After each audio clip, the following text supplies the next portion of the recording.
This is NHTV2, North Haven Government Television, a service of North Haven Community Television. The following program is brought to you through the support of the Town of North Haven. Good evening, everyone. Welcome to the Planning and Zoning Commission for December 7th, 2020. I'm Vern Carlson, Chairman of the Commission.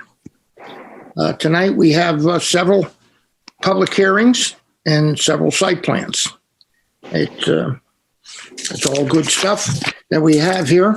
I'm going to invite Jennifer Capola to join the meeting tonight to call the roll for us and keep the minutes and so forth. And at this point, can I ask Alan Frederickson, our land use administrator? Is Andy in, Alan? Yes. I saw Andy. Yep. Okay. Let me introduce Alan Frederickson, our land use administrator, and Andy Bellavacqua is joining us somewhere there. He is our town engineer. He's here, and thank you, Vern. Yeah. Okay. First off, is there any changes, Alan, into the? No, I don't think there are, and I just want to emphasize that the Slate School is not being heard tonight.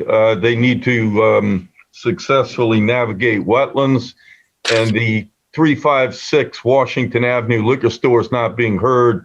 They're not on the agenda, but I just want to clarify if there's someone from the public who is anticipating that. Those two items are not going to be heard tonight. Okay. The only other thing that I would like to mention is that Jim Preddy was on a short time ago. He's the engineer for with Criscolo Engineering, and he is here for 8 Massimo and 2 Grasso.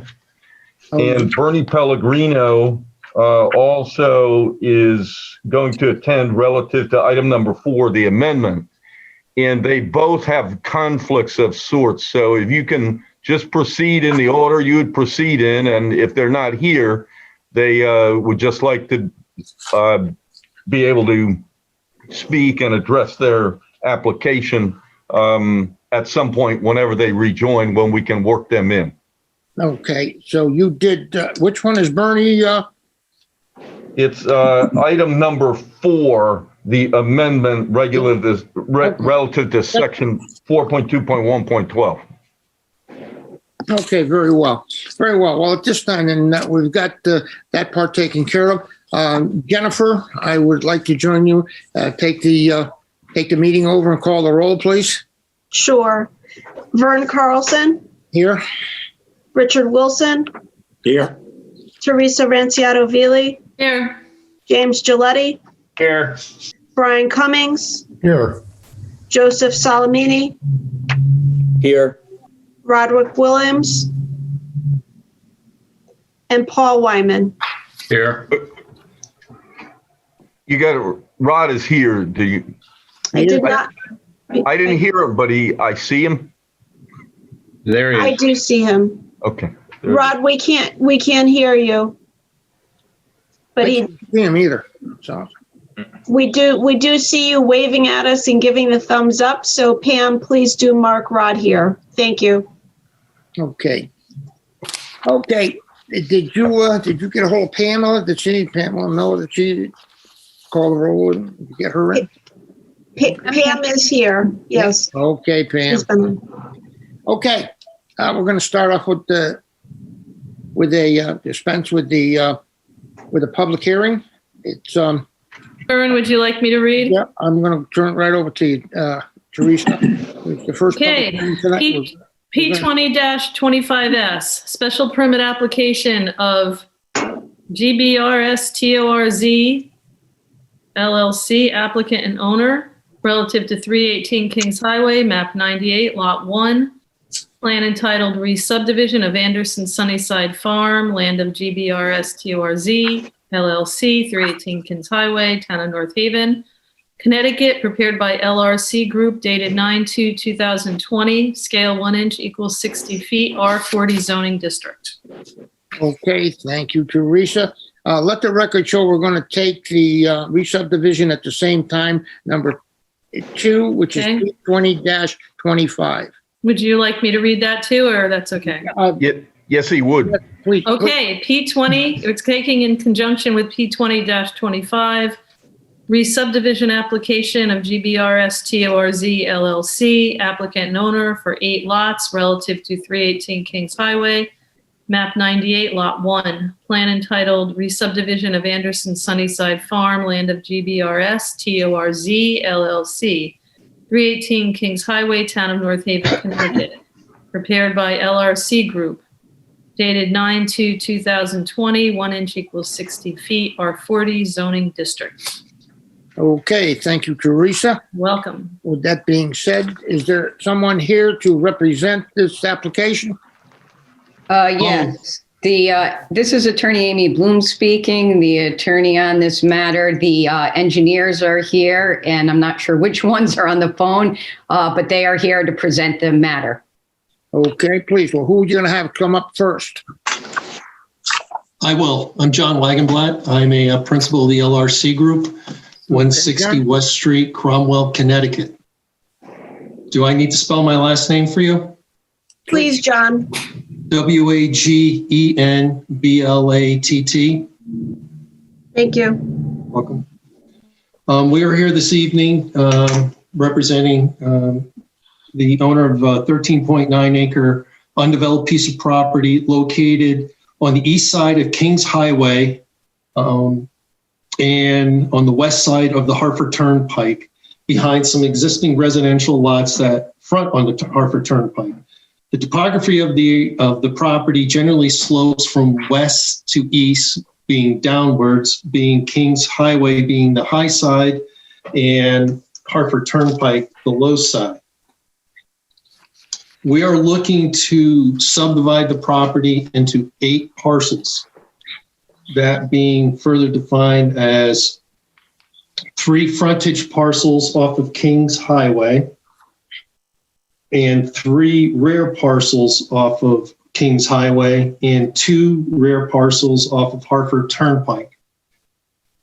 2 of the rear lots off of Kings Highway and the 2 off of Hartford Turnpike, we're proposing on sharing a driveway, but each lot will have their required 25-foot access strip, just that to save disturbance for a portion of the properties to where they would veer off, they would share a common driveway or paved area, best way to put it, I guess.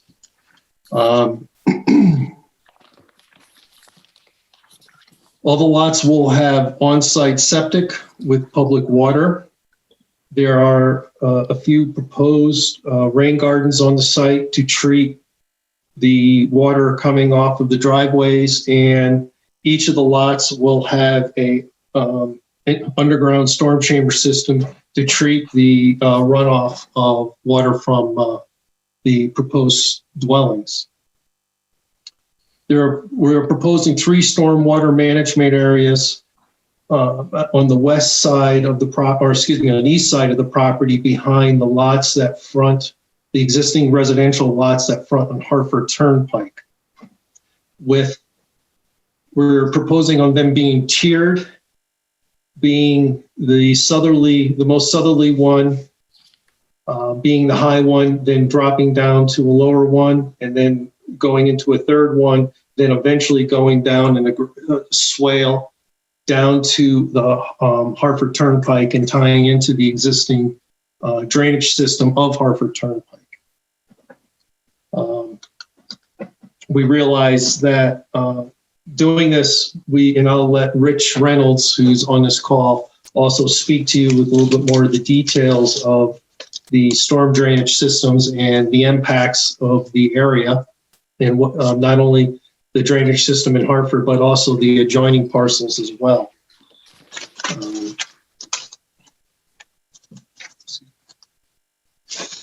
We have received comments from staff, and at this time, what I'll do is I'll run through them quickly, both from Alan and Rich will run through some of the drainage comments from engineering. And also, I believe we received fire and police, and they did not have any comments as far as I'm concerned, as far as I can tell. But Alan, we pretty much agreed with everything he has. A lot of it has to do with notes, required notes. We agree with those. Fencing.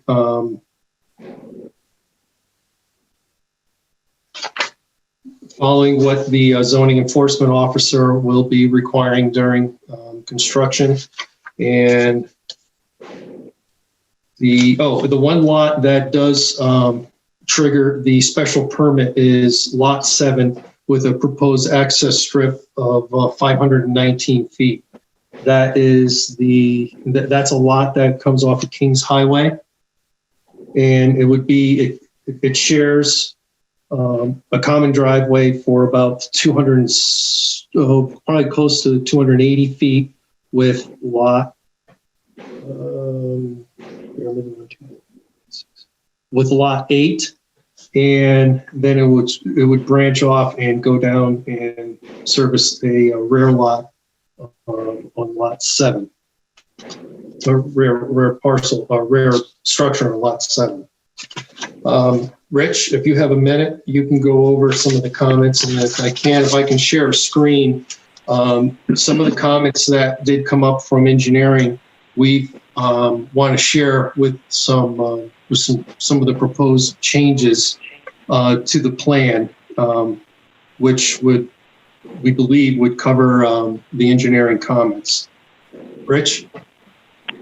Yes, good evening. Rich Reynolds, LRC Group Project Engineer. Last name is Reynolds, Reynolds. At the beginning of the project, we had met with the town planner and the town engineer regarding feasibility of the project and the existing drainage system in Hartford Turnpike.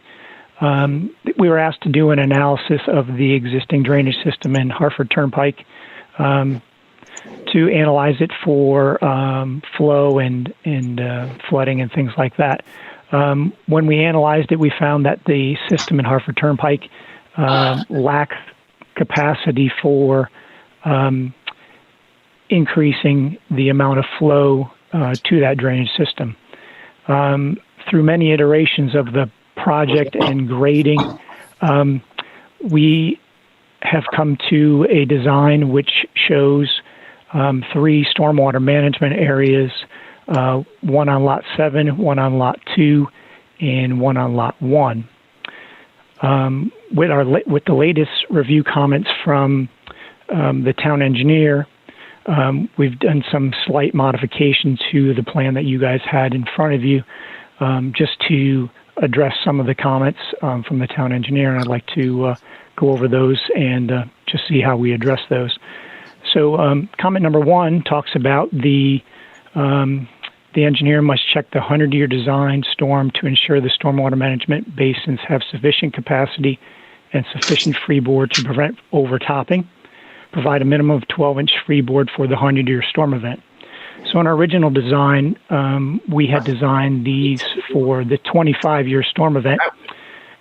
So what we had to do is slightly increase the size of these stormwater management areas so that they can hold the 100-year storm event without overtopping their banks. In that, we provide the 1 foot of freeboard from the 100-year storm elevation to the embankment of these stormwater management areas. Number 2, the town engineer, he notes that he remains concerned over the 6-inch outlet pipes leaving the stormwater management basins. So in our original design, we had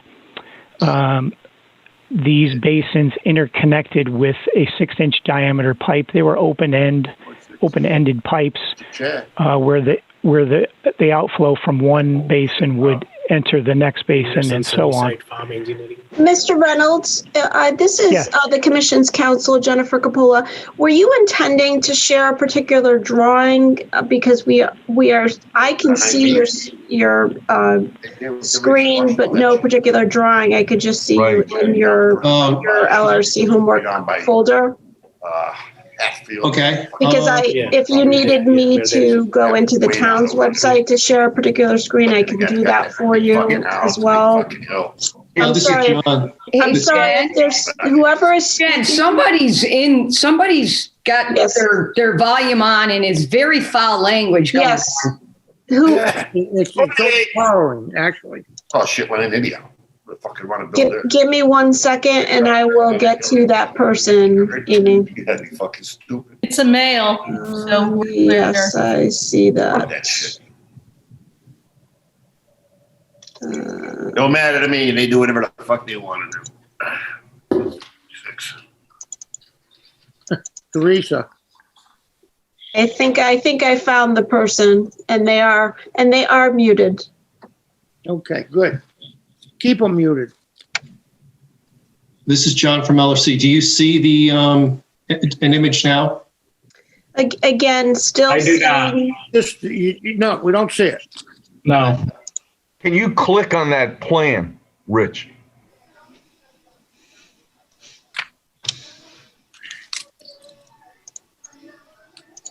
Try it one more time.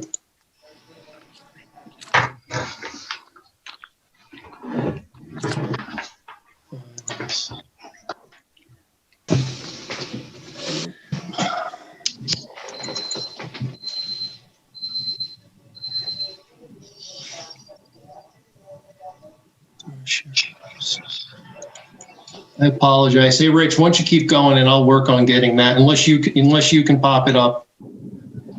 Again, if you want to tell me which one, I could go in through the town's website too. Everything is uploaded. What's up Um, there? There, be Can you- good. That assists you. Can you get SDP1 up? I just had it open. Just bear with me for 1 sec. PC1, is that what you said, Alan? SDP1. Okay. You know what I'm gonna do? I'm gonna go this way. All right.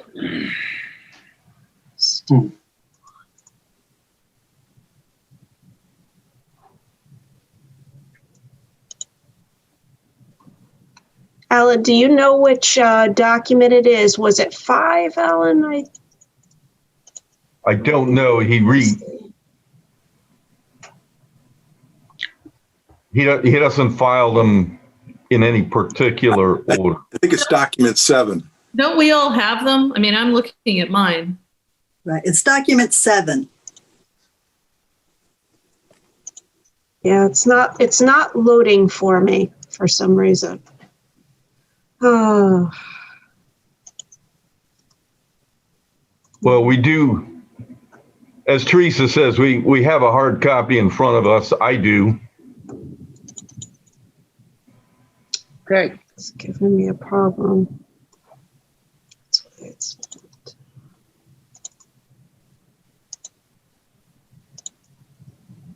Yeah, the drainage, the DA1 and DA2, I don't have a problem with, but for some reason that document 7 Well- is not loading.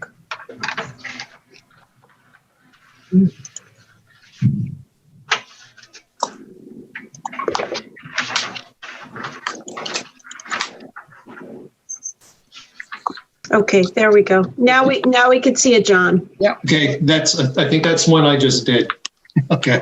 That was good. Good job. Sorry about that. Rich, are you still there? He was muted a second ago. And Well, he's got to clean up his language if he's going to come back in. Well, no, That that wasn't wasn't Rich. Rich. That wasn't Rich. No. Okay. I take it all back. well, I'll talk while until he gets his realize he's on mute. I see he's on the office phone. All right, if you can see, the comments was provide the 12-inch of freeboard. What we did was on these 3 systems, they were made a little bit wider and a little bit longer to accommodate the 100-year a 100-year storm event Okay. with having outlet pipes underneath running down the middle to pick up anything. So anything at the bottom of any water at the bottom. So there will be a dry basin. Our goal is to try and keep these dry. At each one of these points I'm pointing at now, we're proposing on installing a drainage basin structure, a Nioplast drainage basin structure. And what it will be is it'll have a invert at the low end to collect water flowing in the direction of leaving.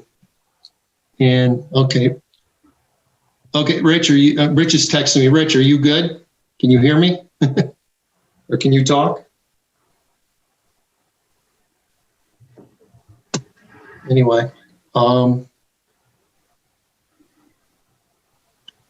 you unmute Rich? I think he's the 635-2877 number. So he is showing up. I just actually sent him a chat message. I can see him, but I'm unable to ask him to unmute. So I'm not sure if there's some issue with his audio. So I asked him to just go to re-enter. Okay, all right. I suggest that you do that. Okay, thank you. Yes. So, and then also these structures will have an overflow as well. So if the water, if these get clogged, the water will rise up, and at about the top of them will be set at the 100-year flood elevation, and the water will flow into those and then into the next basin down to eventually where it would go down the basin, a swale into an inlet, into a new catch basin, tying into a catch basin, an existing catch basin, Hartford Turnpike, then across the road and then out. And if those get clogged, eventually we're proposing a 100 or a spillway connecting as well.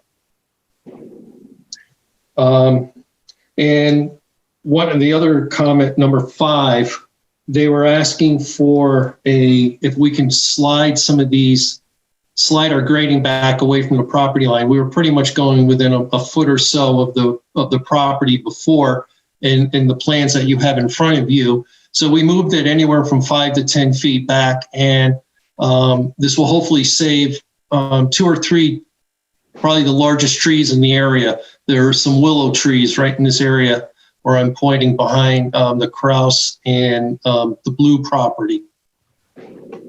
The overall, with these measures, the water runoff onto these properties will be actually decreased by quite a bit, and actually it'll even help this section of the drainage system in Hartford Turnpike, where we'll be capturing a lot of this water, slowing it down, and then eventually working its way down and having a net decrease off of the property. Excuse me. Buffer. And then all but one of the comments we agreed with. Putting a mesh liner in the swales, which are on our detail sheets. The order of construction it makes logical sense, and the detailed site plan, which would be a plot plan for each of the parcels. I'd like to go back to one of the comments, comment number 3, which was concerns over the long-term maintenance of the stormwater management systems. And I do know that the owner's attorney is involved along with the town attorney. And earlier today, I did share a general maintenance and inspection schedule or detail bullet points with Andy Bevel Walkway, and he was okay with it. And what I'd like to do is just maybe ask Amy to talk quickly to that, of how you think that might work, please. Yes, hi, Amy Bloom speaking now. I did have a conversation with Jen today with the concerns over the inspection and maintenance plan in terms of just one of the requests was for it being, excuse me, a homeowners association. And what we'd prefer to do is to have it as part of a deed restriction, not as a homeowner association. With a homeowner association, you're actually looking at having more than likely to deed a portion of the property to a homeowner association, which then the property is owned by a homeowner association, in which then that becomes another separate identified taxable parcel, as well as other issues with all the people that have to be involved with the homeowners association. With the storm management basins being in lot number 7, 1, and 2, we thought it more appropriate to have it via a restriction in the deed that when those lots are conveyed, it would say that they are subject to the recorded inspection and maintenance plan. Amy, excuse me, this is Vern. On a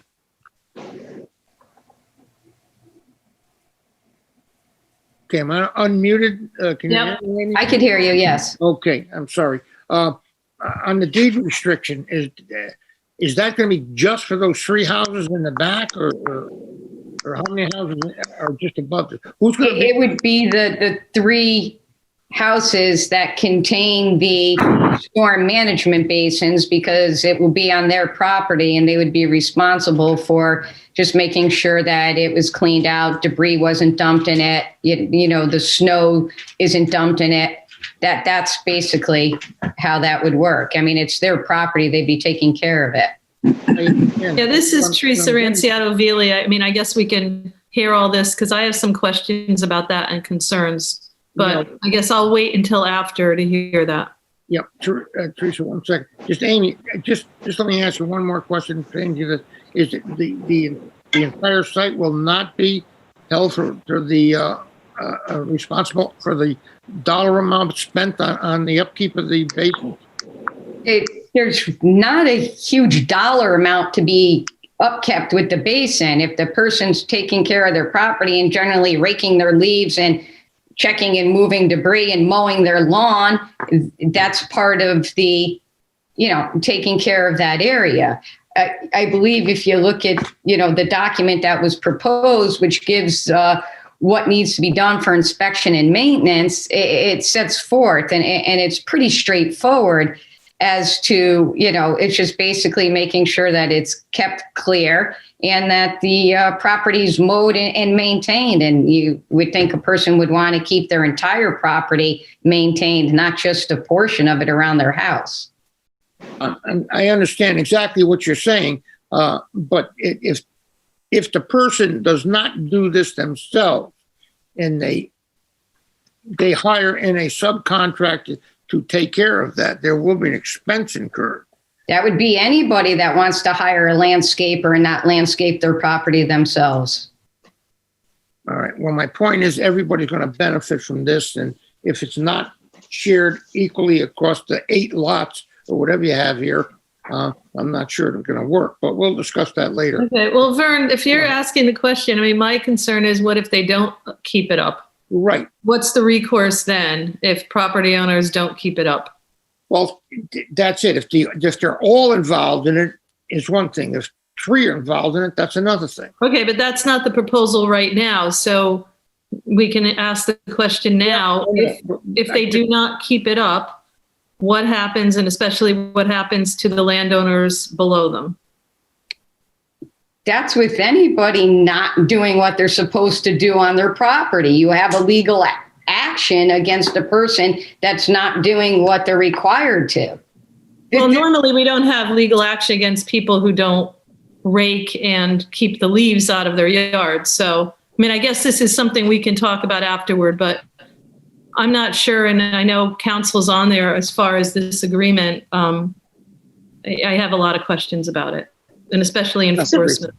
So, Vern, this is Brian. I have a couple of questions that I just want to add to kind of what Teresa's saying, in that I think we get into these things every now and then. And what quantifiable measures are there for the people downstream to suffer, to know that something has to be done upstream, which is what we're going to have to define here in some way?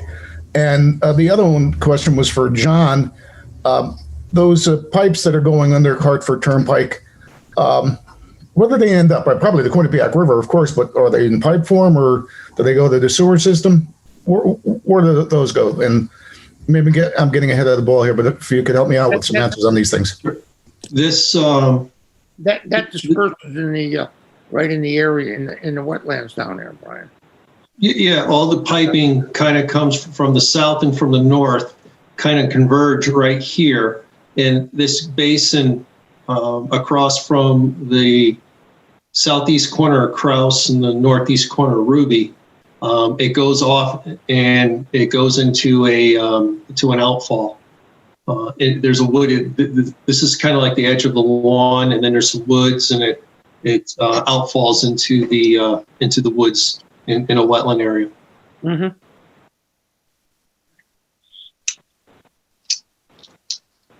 You got it, Brian? Yeah, I was muted. Thank you on that. And I was just wondering, the first portion was about quantifiable measures to see if somebody is suffering a detriment downstream, and to describe that in what may be going to be put in the deeds.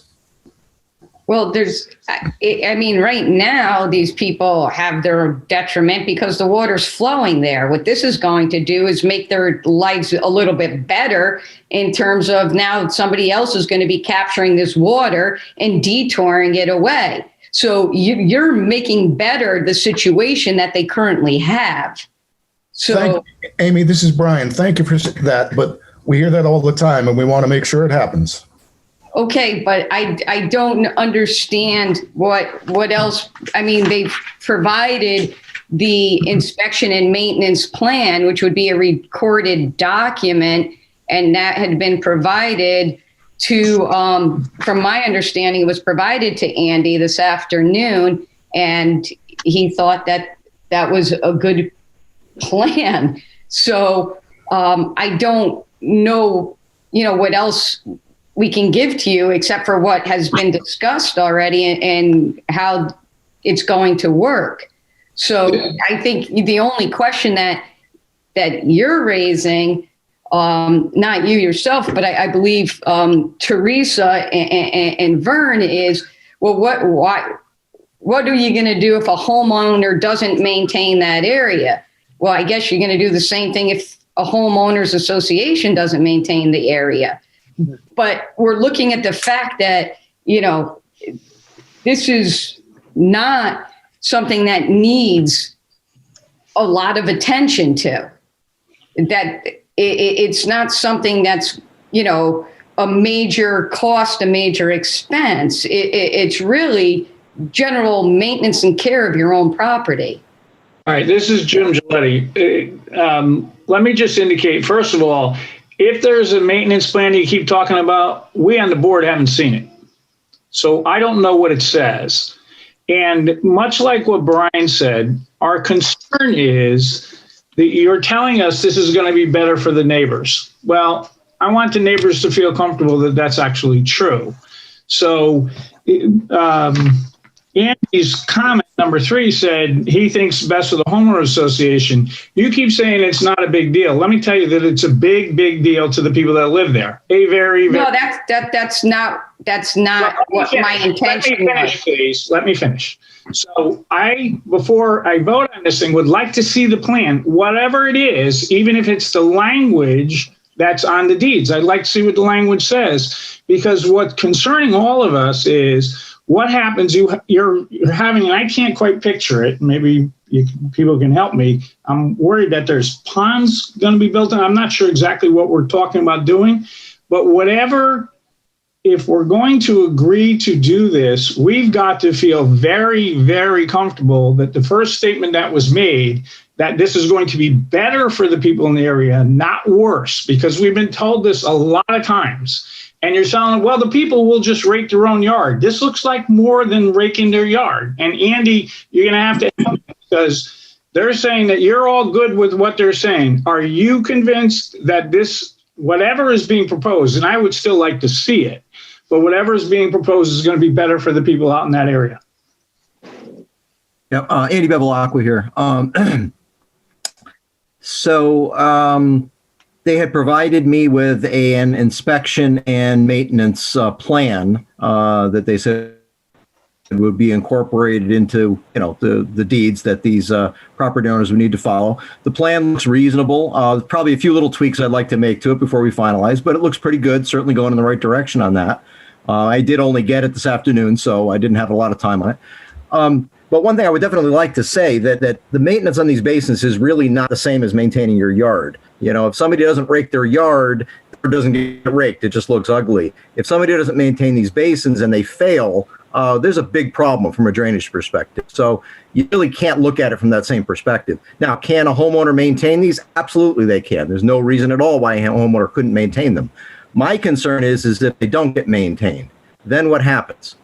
If these basins fail, that's a big problem. And we need to make sure that they're done right. That's why I was recommending that it be part of a homeowners association, because then you have a larger group to distribute the responsibility and distribute the cost. It's done. Andy, that's exactly what I mean. So, hey, can I ask Andy a question? This is Rich Wilson. Sure, Rich, go ahead. Go ahead, Rich. So, okay. So near where I live, they have one of these, I don't know, it looks like a good sized pond that the contractor built. And for 4 or 5 years, it remained pretty empty.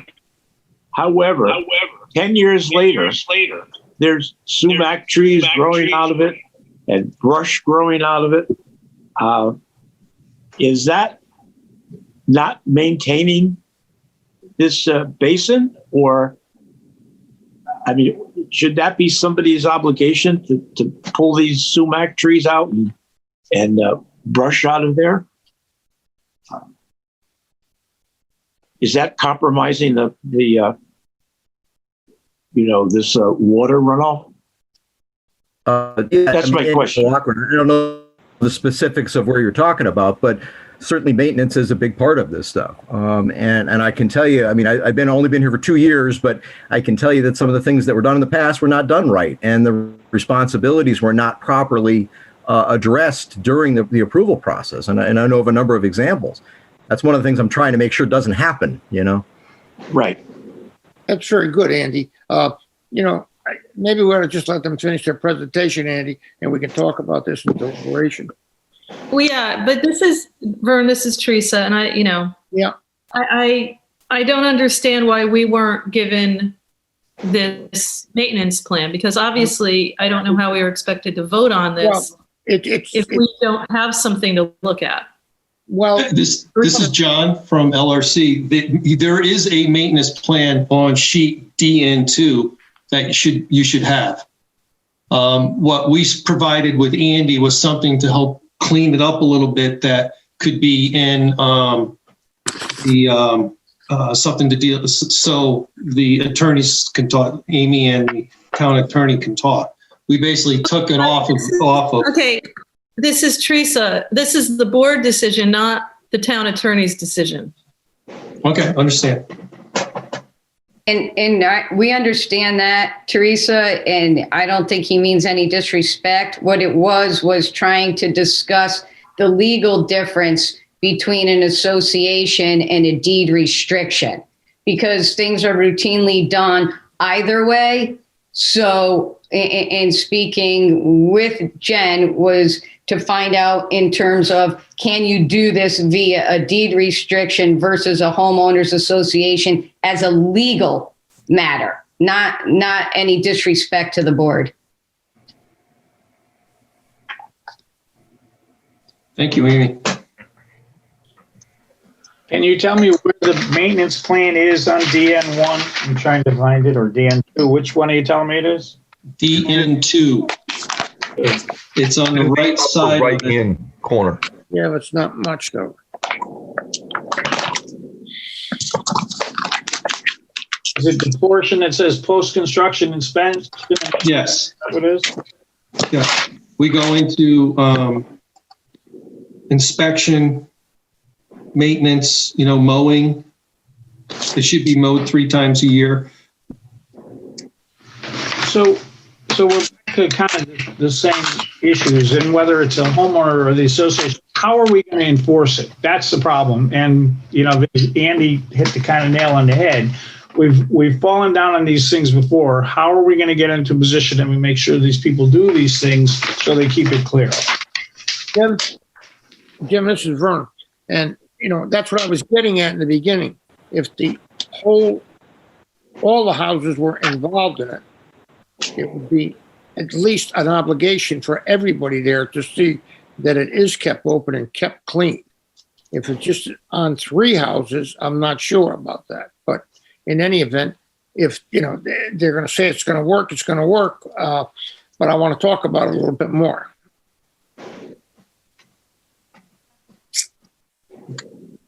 Thank you. Rich, are you back on? Can you talk now? Can you hear me now? Yes. Okay, good. I kind of gave a quick rundown. Maybe you can. No, I think you covered it pretty well. Oh, I think you covered it pretty well. Yeah. Can you go over the numbers really quick about the water on the site and the water leaving the site? What the impact will be on these parcels to the east? So, right in front of me, I just have the numbers for where it discharges across the street from Hartford Turnpike. So with the construction of these stormwater management areas, it's a net decrease of about 14% flow to that wetland area across the street. So just to understand the significance of the inclusion of the stormwater management areas and how they decrease the stormwater runoff to these adjacent properties. Thank you.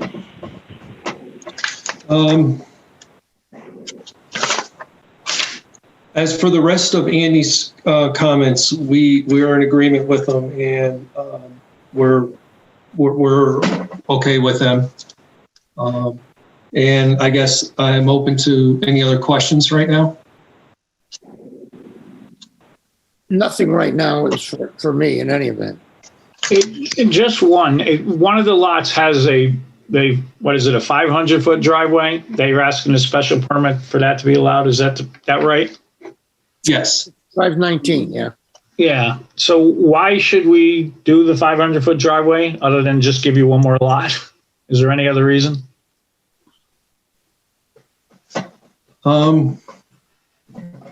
Good question. I mean, I don't know what's the standard for the special permit, just on what impact it'll have in all the area around it, I think. But tell me why we do this. Well, it will help balance out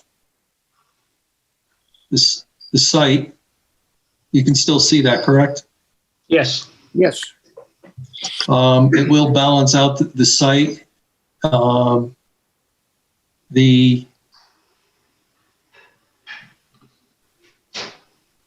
allow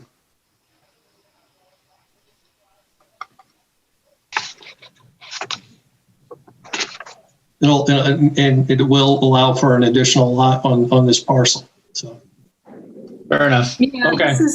This is Teresa Ranciato-Vili, and that was going to be my question.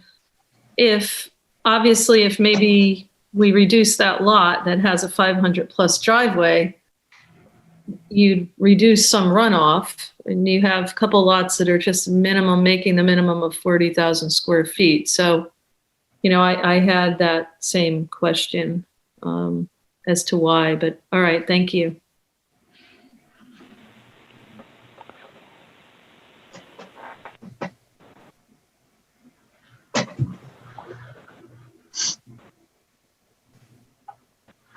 I did have one other question. I don't know if you saw the letter from the individual on Hartford Turnpike, 1956, saying the difficulties they've been having, and this followed up the letter from way back in 82. Did you see that? I believe so. What was the 1956 Hartford Turnpike. That's all it says. Well, 1956. David and Catherine Burke. And they raised a lot of issues they've been having there. So I would like you to, if you could, tell me how you're going to make those issues better. Sure.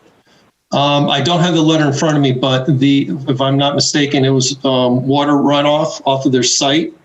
And this will be a net reduction of water off of the site. We will be intercepting any water coming off of our property. It will be going into the stormwater management area and going down through. And it'll be a net reduction, I think, Rich, if I'm not mistaken, somewhere in an area of 14 to 15%. And that's correct.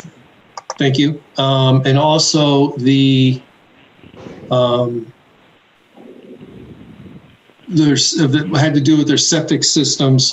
It might help with some of the water going into their septic system, but I do know that we did get an email from Quinnipiac Valley with regards to the septic systems, and being that there are, kind of small septic systems for these lots. What do you mean, the small septic systems for the existing lots on Hartford Turnpike? Yes. Okay. And yes. Andy Bevilacqua, do you agree with the assessment that it will make this drainage, this plan will make it better for those neighbors on Hartford Turnpike? Well, Andy Bevilacqua here. Yeah, I mean, that's what I've tried to work with the developer's engineers pretty closely on for quite a while here to come up with a plan that that I feel comfortable will provide some protections to those residents. So, kind of the idea. Not protections. I'm asking you if it will actually make things better. It should, as constructed as it's designed, it should decrease the flows onto their property. Thanks. Vern, this is Brian Cummings again, and I don't want to beat this horse, but once again, to get back to the question, and Andy's, I wrote a comment on the engineering page when I got it. I said, there's a lot of meat on this page, and there is. And the thing I want to say, just to follow up on what Teresa said, that's the theory, that's the textbook. And we need you, and the people downstream need you to make sure that what is said on paper is going to work. And we're going to have some quantifiable way to manage it when maybe the Burkes come and they say, well, I'm getting more water now in my driveway than I ever had. And we say, well, we don't know because we weren't there before. And we've seen these things happen before. And, this is going to require a great deal of engineering work. I think you know that, Andy, because just your notes are fantastic on this page. They are. Thank you.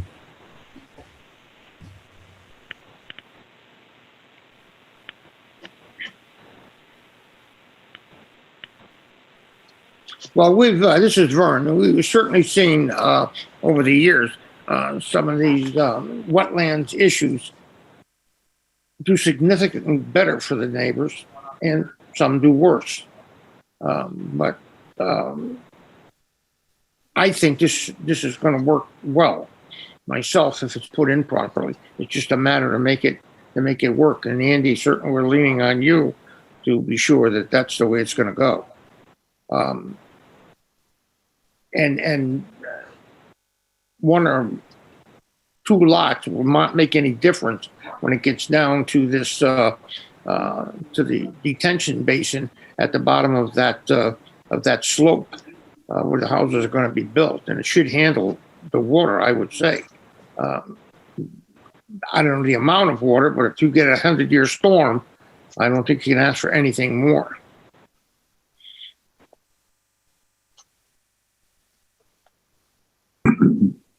Are you comfortable with what you're looking at there, Andy? Yes, Andy Bevilacqua here.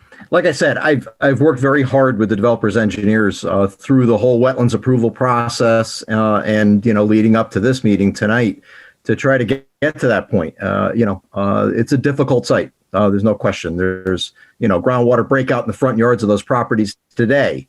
There was groundwater breakout even during dry periods. So there is a groundwater issue, and there's a documented stormwater runoff issue. So, I've been trying hard to get this thing to a point where, I'm comfortable that it's going to function and provide the protection that is needed out there. And, we wouldn't be sitting here today if I thought I thought this continued to be a major issue. Okay, very good. Thank you, Andy. For the moment, we can talk about this a little bit later, but let's move forward with the meeting here, if we can. Back to the applicant. I'm still good with all my presentation and Rich's presentation list. Rich, you have something you want to add? Otherwise, we're open to additional questions and our comments from the public. Yep. Is that what you're good with your presentation? Are you through with it? Yes, sir. Yes. Okay, very well. Thank you. Okay. At this point, is there any further commissioners that would like to question anything in regards to this application? No, I'm all set, Vern. This is Rich. Yeah, Rich. Okay. How about Brian?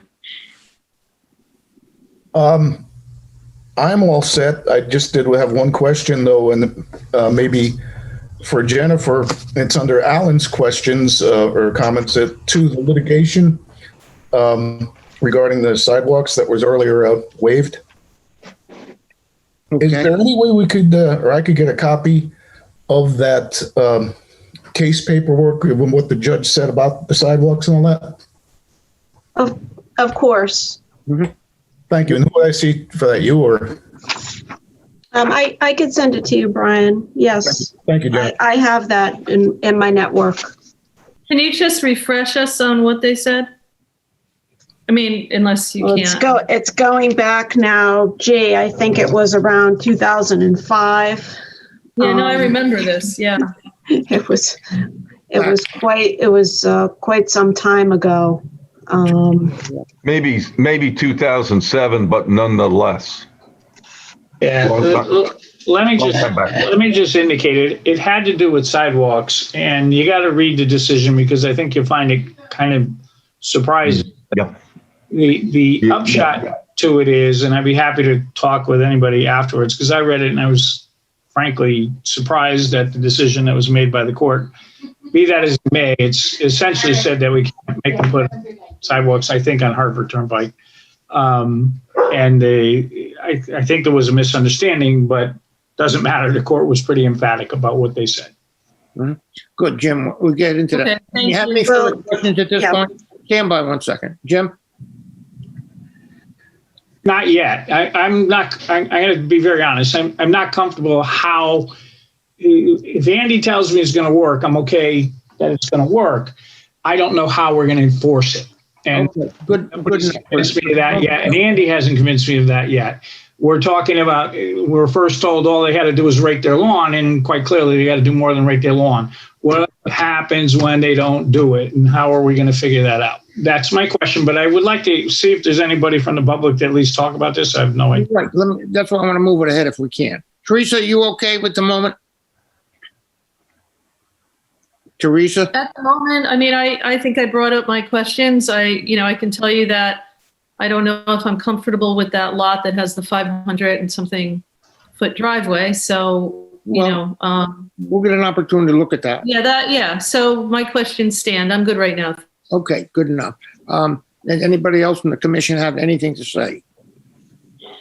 Okay. Mr. Chairman, Andy Bevilacqua here, real quick, just before you turn over the public. I do want to say one thing that in terms of the long-term maintenance, one thing that we have done on other developments, Windsor Road East is one that comes to mind, where the detention basin on that, for that development, the town was granted an easement so that in the event that the maintenance wasn't performed, the town would have the option to go in and take care of it. And then a lien would be put against the property for the costs of those improvements, or a lien could be put, I suppose, against the homeowners association. But in either case, we do have some other options. Very good, Andy. That's good to know, and we want to have the opportunity to do that.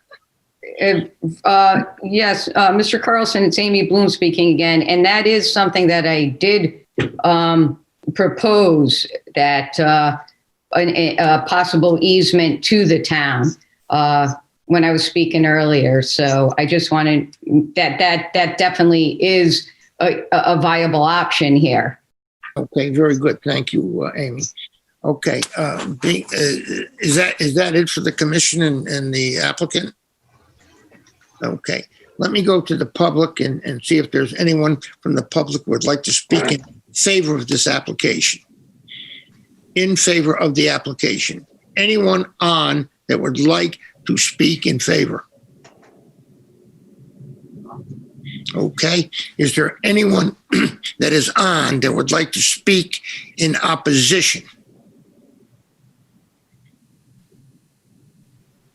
Is there anyone on that would like to have any questions or comments? Hi, this is Dan Kraus, Krause, and I just have one question. Sure. And it's actually more of a clarification. The water management system is going to drain into a swale, and that swale runs along the north side of my property. And I just want a better understanding of that, because my concern would be the water getting around the swale and getting into my property, and my leaching fields happen to be on the north side of my property. So, maybe if somebody could just walk me through and just get a better understanding of how that portion of this is going to work. Okay, Dan, we'll take that up here when we get through. Do you have any other questions besides that, Dan?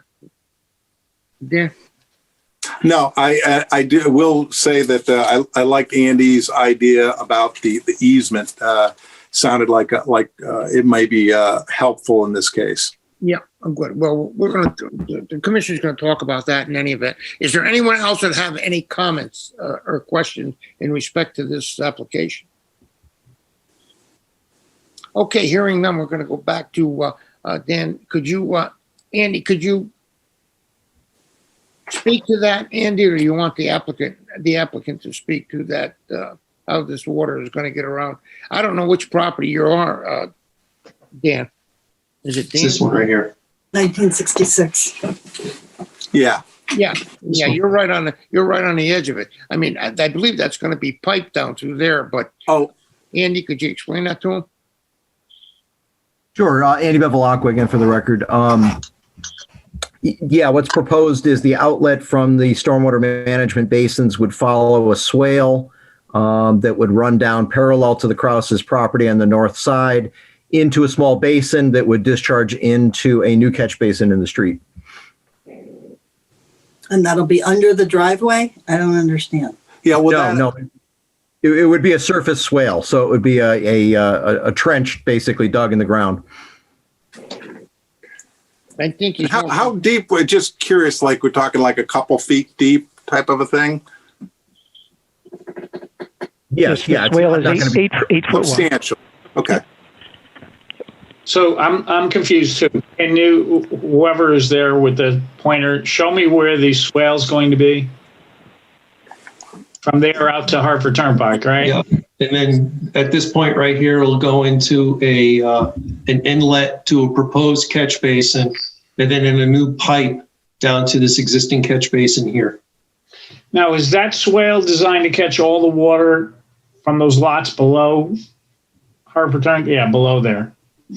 This area in here. No, this water actually Those are the houses. The new houses are up over this area. Up over. right. Yeah. So, is the water from those houses or from that area going to work its way into that swale, or are they also caught from place to place? Well, most of this water on these houses up front on Harper Turnpike will continue in an easterly direction across their property and end up in Hartford Turnpike and go, in the gutter into the system that's existing. Yeah, as it does already, and that's what it's doing now. I got that. So what I'm asking is, like, there's lot number 2 right behind some of those people, right? Correct. Right here. Okay. Is the water from lot 2 and the lots around it going to work its way behind these houses and over to the swell you're talking about? Yes, I apologize. I did not understand your question. Yes, it will. It'll eventually work its way down here. So now, how big is that swale? How deep? So the swale is, I believe, 8 foot wide and 1 foot deep. 1 foot. So is that enough? Is 1 foot deep enough to take all the water when there's a big storm? Or that's what Mr. Kraus, I think, is worried that if there's a big storm, the stuff's going to run right onto his property, right? Exactly. Well, that swale grades down to Hartford Turnpike, so the water will remain in the swale until it gets to the low spot and into the new basin on Hartford Turnpike. So the water stays in the swale. I get it. But the swale's only 1 foot deep. So is 1 foot deep enough to catch all that water? Yes, it is. Andy? Yep, and you have a lock again. Yeah, I'm comfortable with the sizing on the swale. Okay. And this is Teresa. It's just all grass. There's no crushed stone. There's nothing. What's underneath it? It's a proposed grass line swale. That's it. Okay. Yeah, that's correct. That goes into the catch basin? Yes. Yeah. Yes. And when the catch basin takes it across, it's piped across. That's where it picks up the pipe and across the street there. Is that correct? Yep, it ties into that into the existing basin and then goes across the street. Yes. Yeah. There's an existing cross culvert right here. I see. Okay. And Vern, this is Brian Cummings. Who maintains the swale? well, that's another thing that would be, if there's an association, the association will be taking a look at all of that, I presume. Then we're going to have to write that down. This will benefit all the lots. Well, right now, based on what they're proposing, Lot 2 would be responsible for that swale. Is that right? Correct. Correct. Okay. So in Andy's solution to this problem is that if Lot 2 doesn't, and there's some easement onto the property, that somehow language has to be drawn so that if the town's got to go in and fix it, they can lien Lot 2, right? Is that what you're proposing? Correct. We don't have any language that says that yet. Is that fair? That's correct. Yep. Okay. That has been done for prior development, so it's not anything new. I understand. There's language that I've drafted previously. This is your counsel that we can use. Thank you. Bye.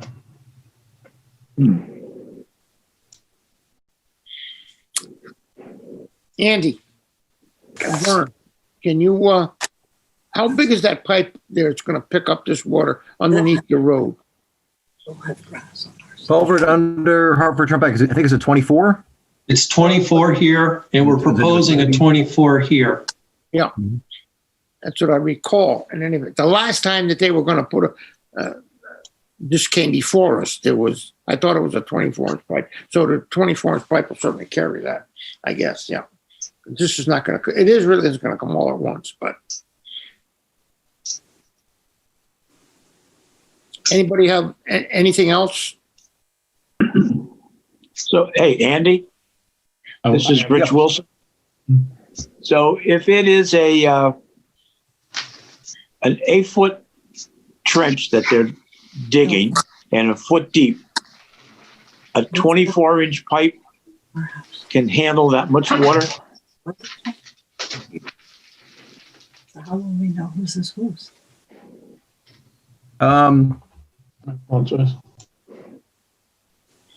think capacity on the 24 is, which is probably, the swale needs to be sized to pass a larger storm than necessarily the culverts. Normally, a road drainage culvert would be sized for about a 25-year storm. All right. So the swale is being built bigger than what the storm drain could possibly handle. You're doing 100-year one way and 25 years the other way. Basically, yes. So now keep in mind that in the existing condition right now, you're getting more water to Hartford Turnpike than we should be getting in this proposed condition. So we should be improving the amount of runoff that goes through that culvert underneath the road. All right. So let me ask that. Let me follow up on that because, and this, you have to understand my basic engineering ignorance. Does water in this area generally run from Kings Highway to Hartford Turnpike now? Yes. Yes. Okay. So water coming off of lots 2 and 3 and 7 and whatever would right now run down across all those properties, right? Like into Ms. Blue's property and Reykjavik's property and Riccio's property. But now it's going to be directed into that swale, right? Right. So what I'm worried about is, okay, so we got to be sure, and Andy, you're telling us that you're sure, so it's going to take it, it's going to be good overall going to Hartford Turnpike, but a lot of water is going to be directed down to that swale. And you're sure that swale is going to handle it so Mr. Kraus doesn't get bombarded. Correct. And you feel good about that? Yeah, I'm comfortable with what we've got. Okay. So for me, how do we make sure that we've got the ability for the town to see an easement and that there be, if they, see what worries me is like, if the water runs down, whoever ends up owning lot 2, the water running to the back of that lot, if it gets jammed up, it's the back of their lot. You know, their way comes in from Kings Highway. So I'm sure they're going to maintain it, but we've heard that before. So if they don't, I just want to make sure I can see the language. I'd like to see the language that says the town can go in and the town can hit them for what it costs. And Jennifer, you're saying you've done this before. I'd like one guy, I'd like to see it, the language. Would you like? I think that was expressed by more than just you, Jim. That a few folks said they'd like to see the plan. I've not seen the plan that was submitted this afternoon either, and you'd like to see the language that's going to go into the deed. Understood. Okay. So I think that given that, I think just to the chair, I think that this public hearing doesn't need to remain open. Thank you. Well, I'm in the same place. I'm sorry, Jennifer, can you just repeat that? You said you think the public hearing does need to remain open? Yes, it needs to be. I'm sorry, good. It needs to remain open. I got it just the opposite, Jennifer. I Yeah. thought you were. I'm sorry, I was surprised that, I'm good, okay. If I close this public hearing, we can no longer take any testimony whatsoever. Exactly, it has to remain open. Yeah, I want to keep it open. I do want to keep it open. This is far too many questions and far too little answers. So at this point, if the commission is all set, we will just move forward. We'll keep this public hearing open, and then we'll talk about it in deliberation. Exactly. This is Attorney Amy Bloom speaking. In terms of leaving the public hearing open, it was more of my understanding that we would be able to close this public hearing. If we put forth the concerns of the engineer, we're satisfied. Andy's talked about the net decrease and the actual improving of the situation there. As I had stated earlier, that if we're looking at terms of like language for a deed restriction or an easement to the town as to why we would need to leave this open rather than be able to make that a condition on the approval of the acceptable language. I think, though, there's more to it, though, Amy, than that, because they're expressing the desire to actually see the inspection and maintenance plan itself, as they have not reviewed it. And I mean, for your benefit, too, I don't want you to be forestalled from commenting on any potential issues that they have with the content of that or questions regarding that. I think it's to your benefit that it remain open should they have any questions with regard to what you've proposed. So will it be limited to that issue then? No, it's going to remain, Amy, it's going to remain open. It's to your best It'll interest. remain open for neighbors to comment. I'm sorry? It'll remain open for the public to comment That's correct. on anything that's the way it's going to be. plan right now. But what Attorney Bloom is asking is whether or not the commission is willing to limit it to, comment, discussion, in particular about the inspection and maintenance plan and the deed language, the proposed deed language. Okay. Yeah, and this is Jim Gilletti. For my 2 cents, no, I'm not willing to limit it to that. Okay. Jen? Yes, sir. Yep. This is Vern. We're going to keep this hearing open at the moment, and we're going to discuss it a little bit more in deliberation, and just to see exactly what we're going to do. But Well, if it's open, can we discuss it in deliberations? No, we're going to leave it open. you should simply just continue the public hearing. You could do that right now. Right. Or you could do it in deliberation, but you should continue it. Your January meeting is January the 4th. Okay. That's right. Okay. We will continue it right at this moment then. Is that good with the commission? Fine by me. Do we need a motion to continue it? Jennifer? You should always do a motion. Yes. This is Jim Gilletti. I'd make a motion that we continue this to the January meeting. I'll second Teresa Ranciato Vili. Okay, I'm going to just quickly take the roll. Yes. Again, Jennifer You guys Capola, your are- counsel. Rich Wilson, Aye. Brian Cummings, Aye. Jim Gilletti, Aye. Teresa Ranciato Vili, Aye. and Vern Carlson. Yes. Thank you. Motion carries 5-0. Okay. Good enough. Thank you very much, folks. Okay. We'll move on to Teresa. Are you there? Teresa? Oh, Teresa. Okay, Vern, Teresa? am I good? Yes, would you read in? Okay. Pardon me. Yes. Pardon me, this is Alan Frederickson. If you're going to deliberate, you actually have 2 public hearings that are open. Is there any way we could just neaten this up and get a motion and a second on the second application to continue? He's indicating that you should also continue separately the site plan. So he's considering the vote that you just did as going towards P20-25S, your special permit application. So I misspoke. I said site plan. Your re-subdivision application should be done by separate motion. Because you do vote separately, even though you're doing the combined public hearing. I'm sorry, Teresa, go ahead. No, I was just gonna do it. So Teresa Ranciato Vili, I vote that we continue P20-25, the re-subdivision application. This is Brian Cummings. I'll second that motion. And that's to your January 4th meeting. Okay. And just quickly, again, the vote, Rich Wilson, Aye. Brian Cummings, Aye. Jim Gilletti, Aye. Teresa Ranciato Vili, Aye. and Vern Carlson. Yes. Motion carries 5-0. Thank you.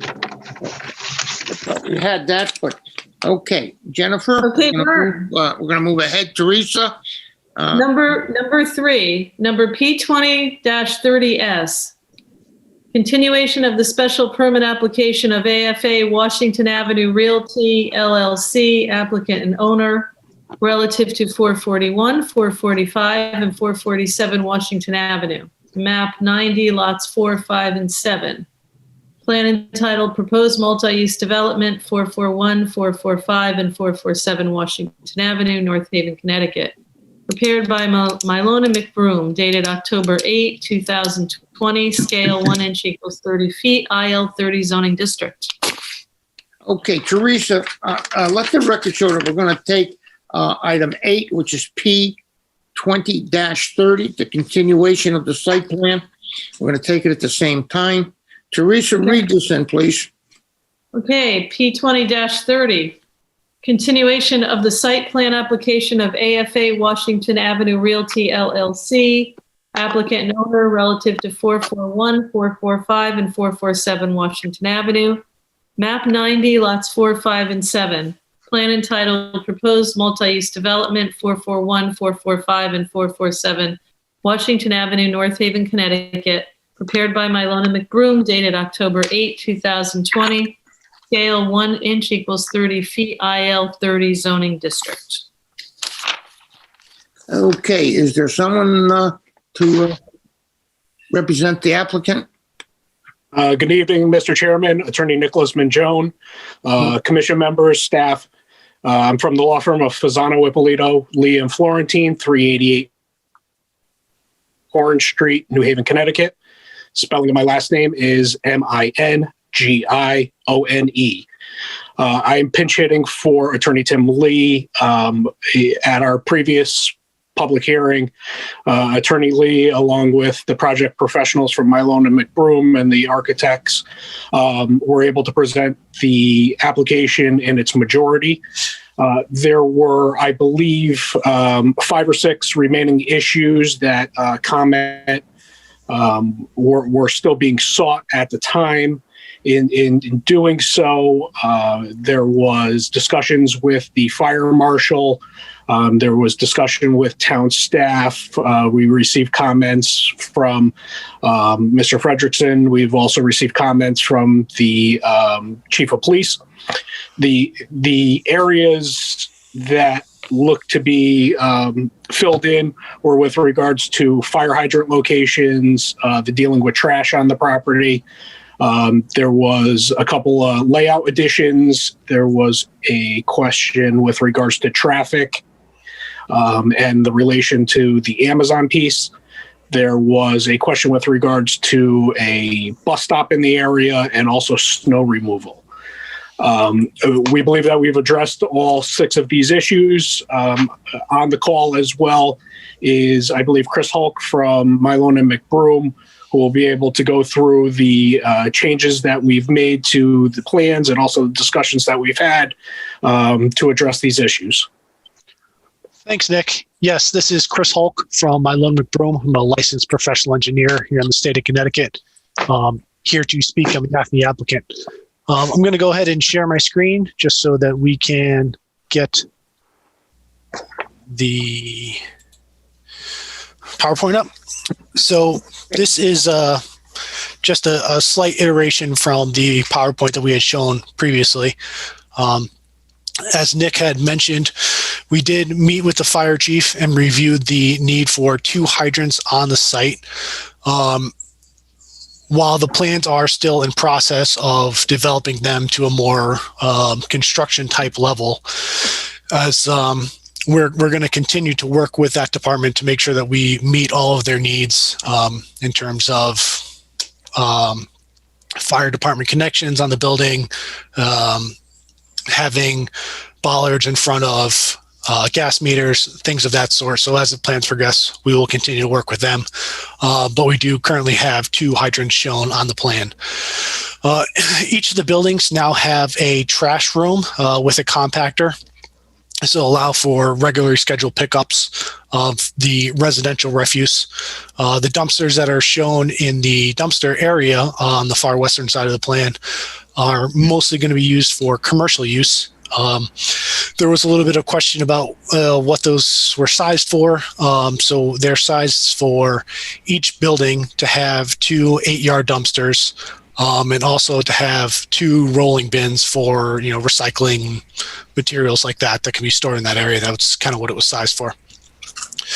We discussed the traffic counts with DOT, and we have agreed to do some additional traffic counts and to work with DOT to meet their final approval.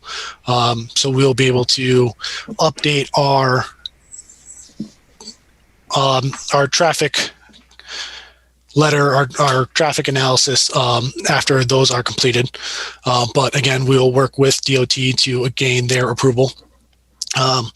As far as the layout, we've actually added several more parking spaces. I know there were some questions last time if we had enough parking, so we added a few more spaces.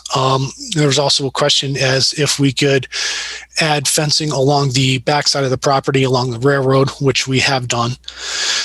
There was another question that came up is if we could add a bus stop and promote transit-oriented design. We looked at it a little bit further, and there's a bus stop about 50 feet to the south of the property on the same side of the road. And then we studied the snow removal. For the most part, a moderate storm, 3 to 6 inches of storm can be accommodated on the site, both around the perimeters of the site in the areas abutting the parking spaces and also in the grassed area kind of around the site.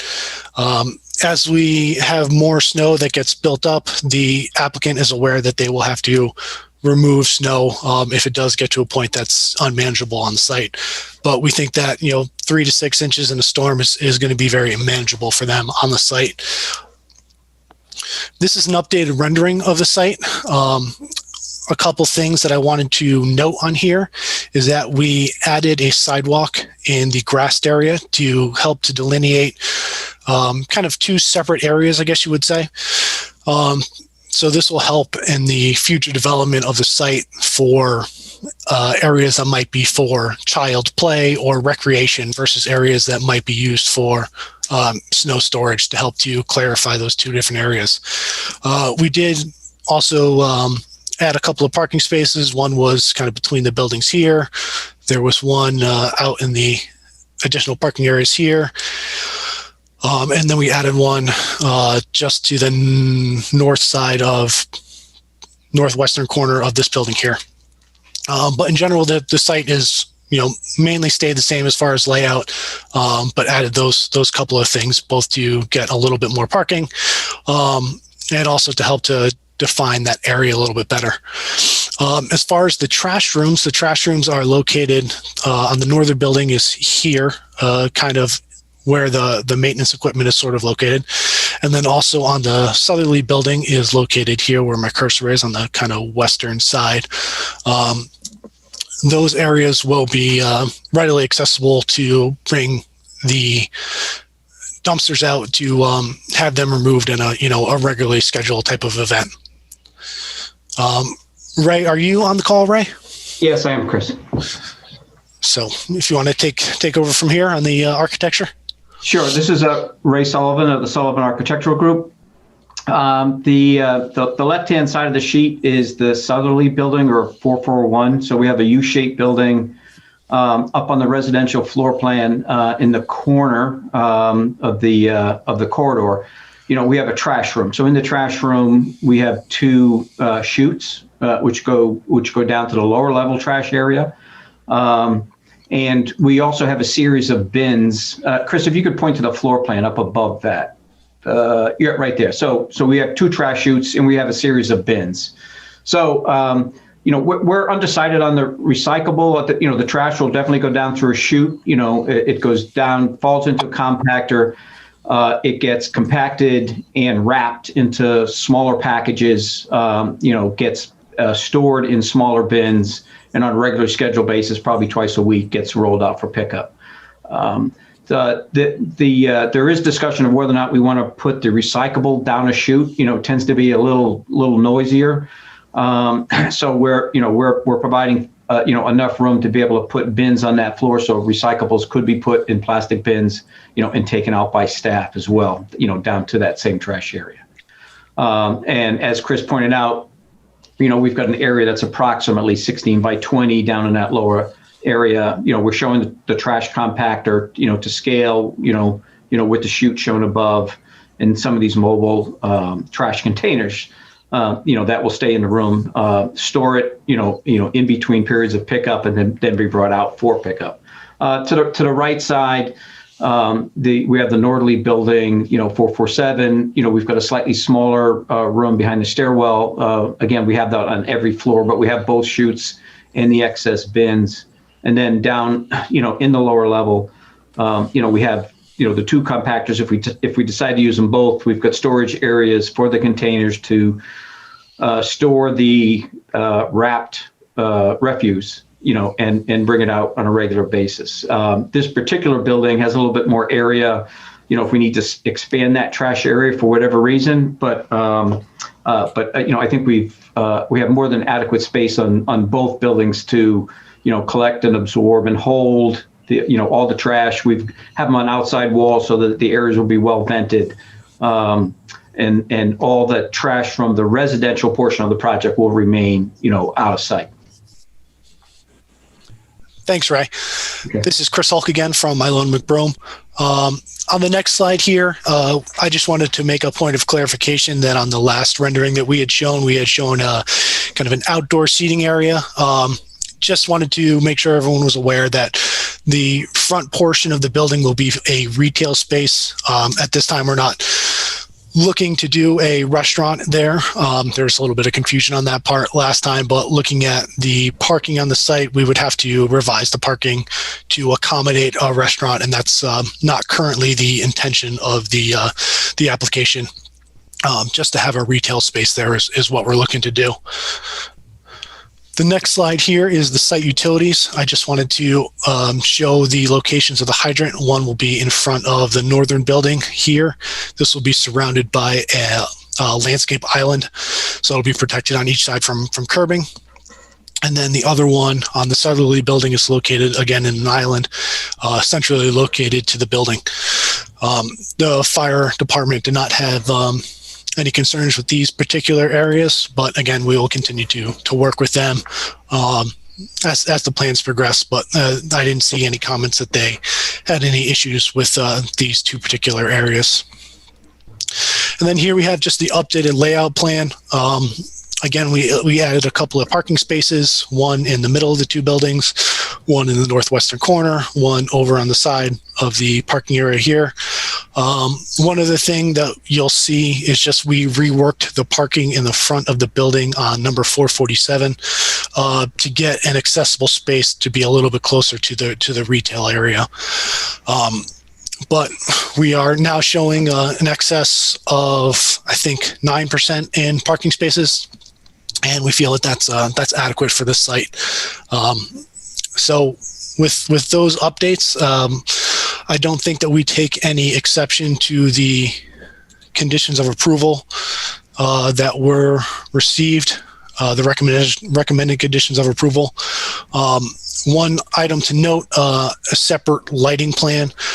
We do have the plan out to a lighting consultant to prepare a photometric plan, which we will submit to the town and happy to do as a condition of approval. And, with that, I'm not sure that there's anything else that we have to add, but we'd be happy to answer any questions that the commission might have. Hey, Chris or Vern, this is Teresa. Chris, I'm the one who brought up the issue with that grassed area and snow being put on that grassed area. So do you want to tell me how that's really been addressed? Sure. So we've started to think a little bit more about how that area is going to be developed, and we have a rendering here. So while the sidewalk on this is shown slightly differently than on the plans, the idea being that we'll be able to keep patrons and residents from the site in an area separate from where the snow would be stored. So if the snow would be stored, say in this area, the areas of play would be closer to the building and still have plenty of room to be able to accommodate the needs of the residents. To give a point of reference, I think in this area we showed an area in excess of the total area is about 13,000 square feet. I think we have plenty of room to accommodate both snow and residential use in that area. So I'm looking at it right now. So if you were going to put snow, would the snow be in the area next to the sideline, I'm assuming? Or would it be pushed just opposite the building? So I'm just curious because, I really can tell you that I didn't want snow anywhere on that because, I figured it would be dangerous if kids are playing and you have this big icy pile that I'm worried about never getting removed until it melts. Yep. So while the majority of the areas around the site will be able to accommodate snow around the edges, this area would just be used if we start to get a buildup of storms that are in excess of, say, 6 inches. Based on our calculations, that's approximately what we see. And it would be generally built up along the western side here. Obviously, it will be around the trees. But this area is about, you have about 50 feet here prior to an additional 70 feet up against the building. So we do feel that there's plenty of room for both to be there.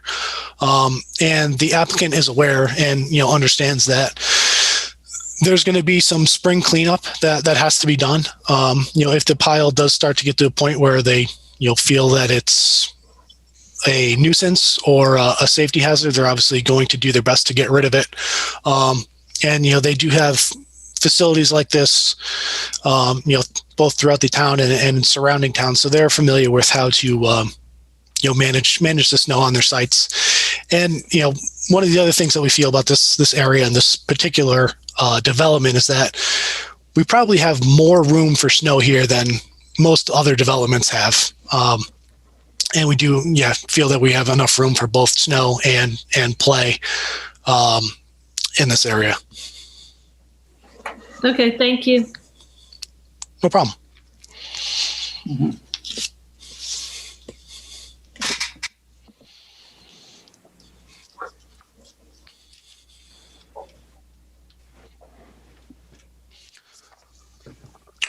Hi, this is Attorney Mangione again. That truly is our presentation. Again, we didn't need to rehash everything that we went through on the first time.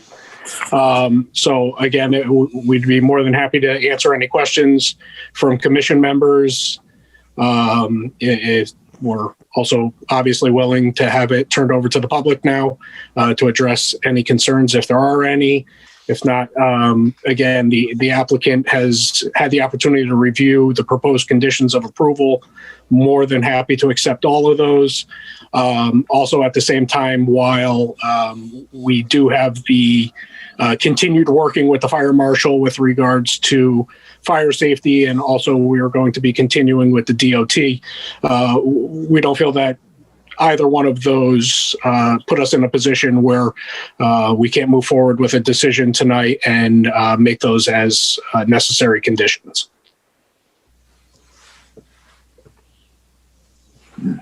I see Vern disappeared. This is Jim Giletti. I have really only one question.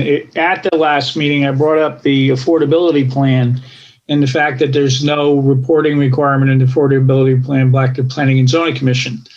Mr. Lee at that time told me that I thought he was going to make an amendment to the plan to improve that or fix that, what I saw as an error or a problem, but I don't see anything.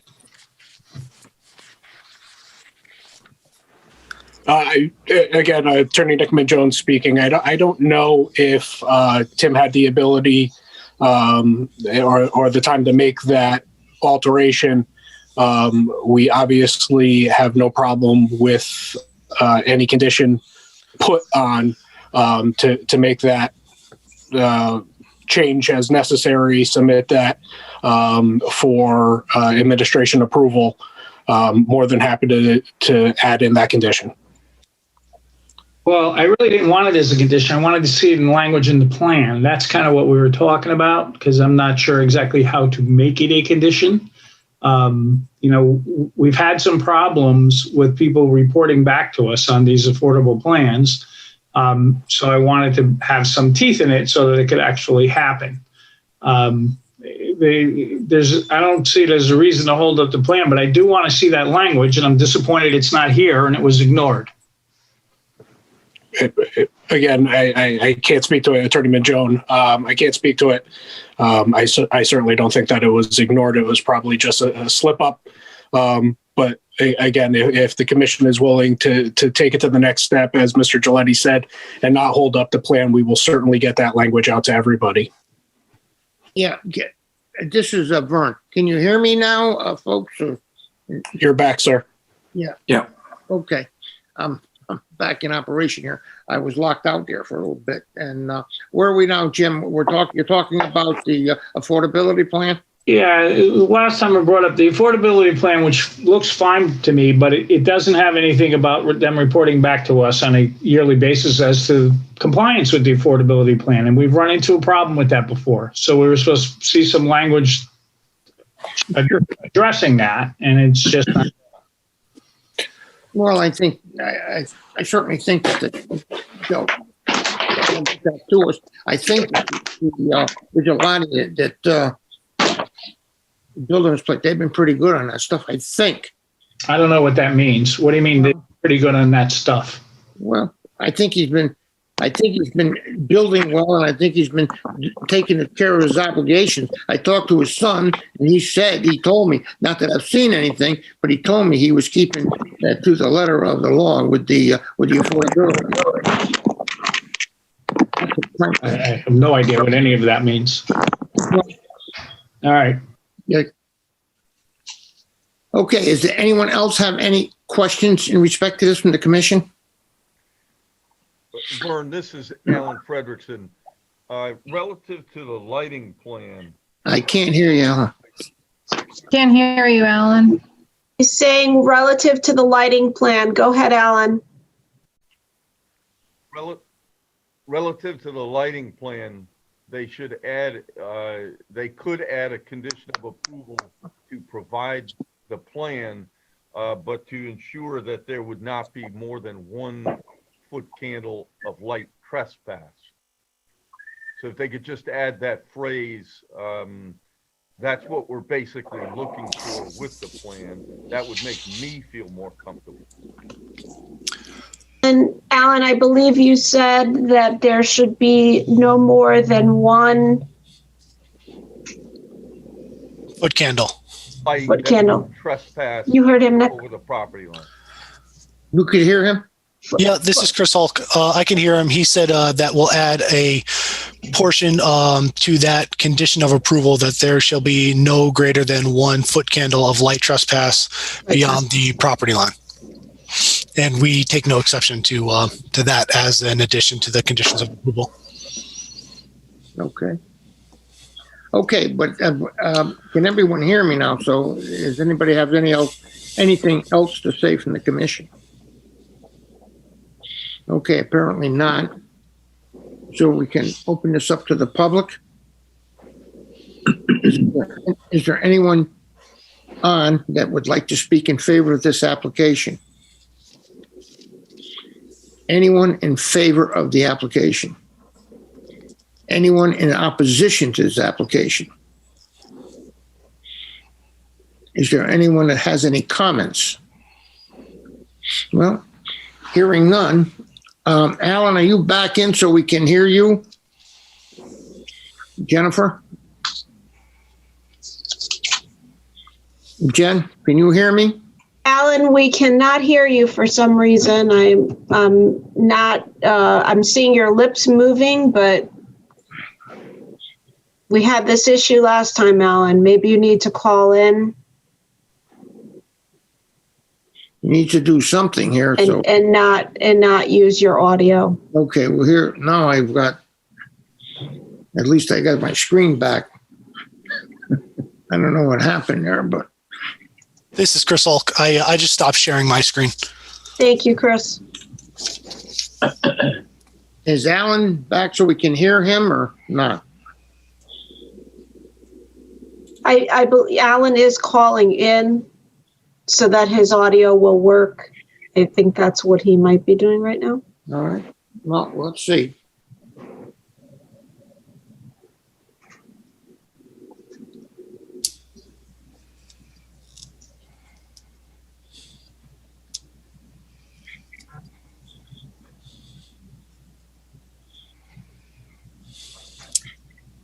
Okay.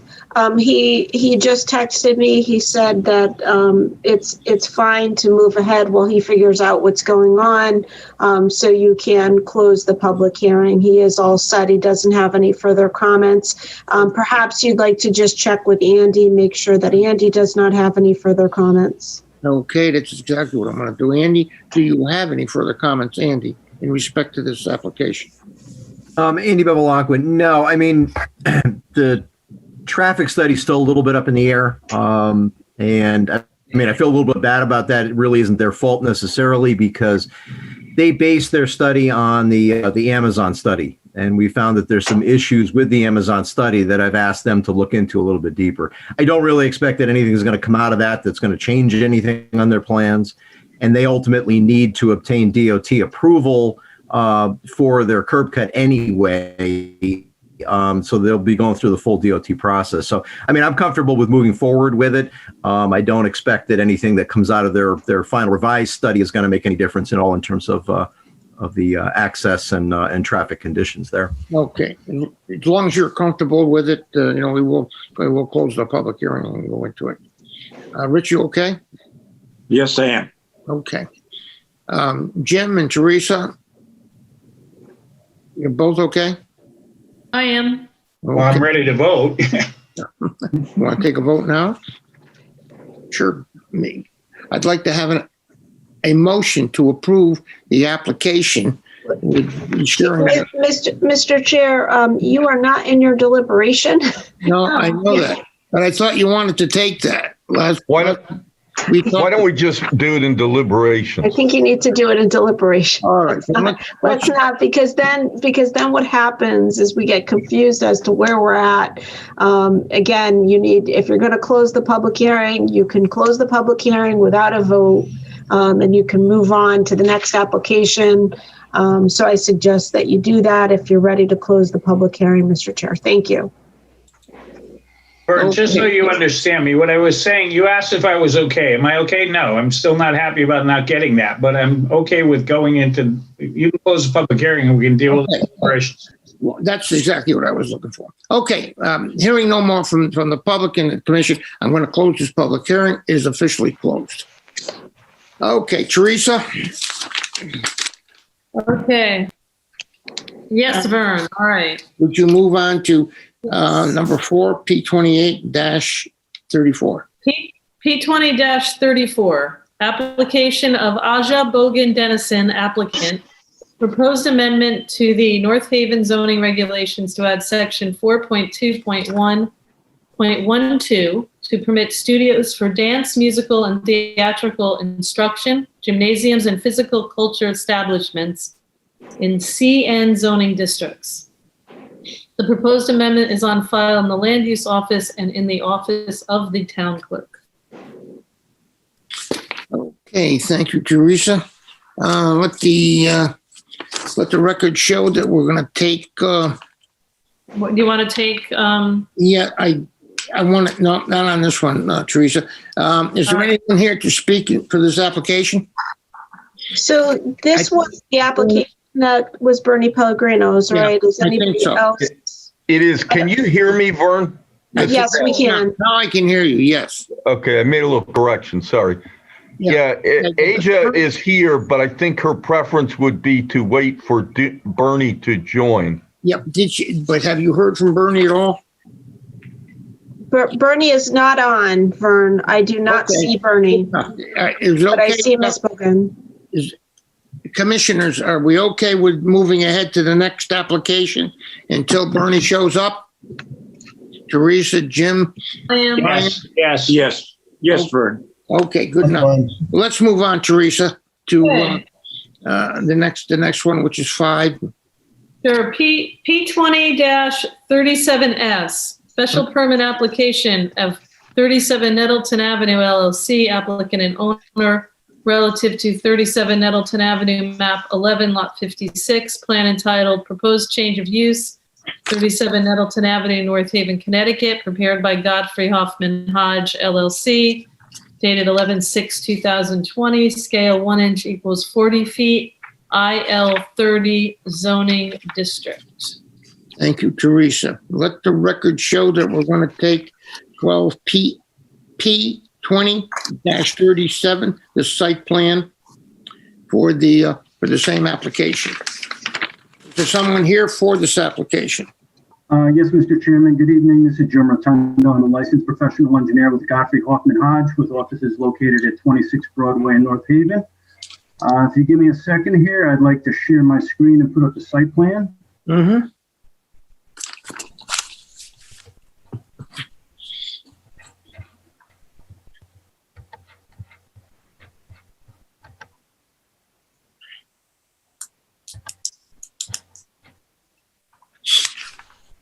Okay.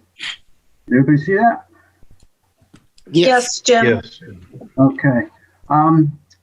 Here tonight representing the applicant, the property is located at 37 Nettleton Avenue.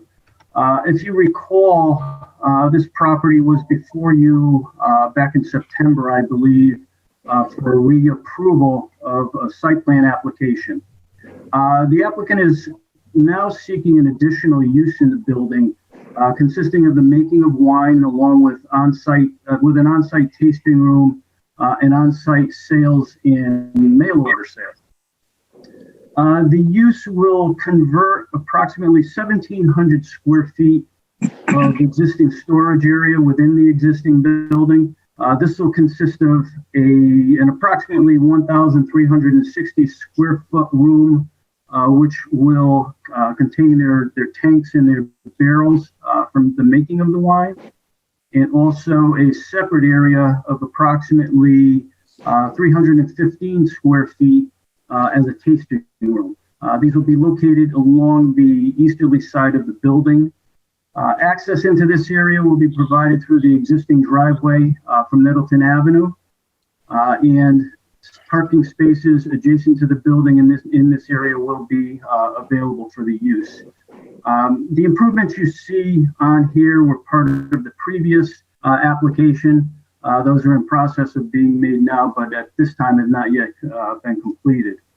The tasting room hours for the public are anticipated to be from Wednesday through Friday from 4 p.m. to 9 p.m., Saturday from 12 p.m. to 9 p.m., and Sunday from 11 a.m. to 6 p.m. The operating hours of this proposed use also do not conflict with the hours of operation of the existing uses. The proposed use in the application meet the criteria under section 8.10.3 of the regulations regarding separation distances from various institutions. We've also reviewed the town staff comments, which were minimal, and we have no issue with any of those comments. I'd be happy to answer any questions at this time. Okay. There is going to be absolutely no sale of any wine on the premises, or is there? Yes, there is, and that is part of this application. So there'll be a small tasting room where people could come in. The room is about 18 by 20 feet plus or minus. There'll be a few tables in there. There will be direct sales on site, as well as mail order sales. In addition to the local approvals, should you choose to approve this project, the applicant will then be making their permits to the state for all the required state permitting. Okay. Very good. Brian, you've got any questions? Good one. No, Vern, I'm okay with it. Yeah. Okay. Really good. Rich? I just had a question. I'm not sure if it pertains to this wine tasting, but if people are going to be there that many hours a day, will there be food trucks on the property or? There won't. Well, I shouldn't say that. I don't know that, but at this time, with the current restrictions that are in place, if they don't offer that, then they will not be open for tasting on site. But if we didn't have the COVID restrictions, would you want to have food trucks there? That has not been discussed with the applicant. He has not brought that up. I imagine that if that does occur, that we would have to come back to the town for additional approvals there. And again, like I said, the tasting room in this area, it's 315 square feet. So he doesn't see this as at this point in time, as a lot of patrons in there. He's actually referred to it as a small boutique. So, that's what we're looking at right now. All right. You all set there, Rich? Yeah, for no, sure. Sure. Okay. Jim or Teresa?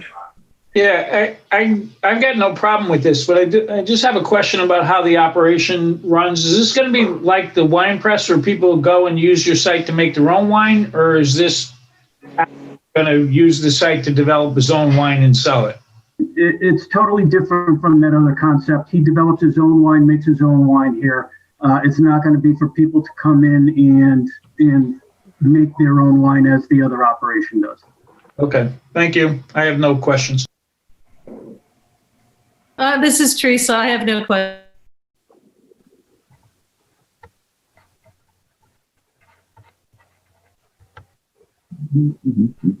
I don't see the chairman. Mr. Cummings, did you have any questions? No, I'm good, Jennifer. Well, actually, I did, and it. Are there any outstanding issues from the previous public hearing or application we had a couple of months ago, and how they're going to be kept separate between this one and that one? Jim Rotundo speaking. There's a note on the plan indicating that the improvements shown are from the previous application. There's also one of staff comments that an additional note be added to the plan that those conditions of approval, application P20-17 are applicable to this application. So that is noted as a condition of approval. And as I indicated, they are in process of being completed at this time. Thank you. Brian, this is Alan Fredrickson. My thought is that the two site plans would be identical regardless. So there shouldn't really be any difference.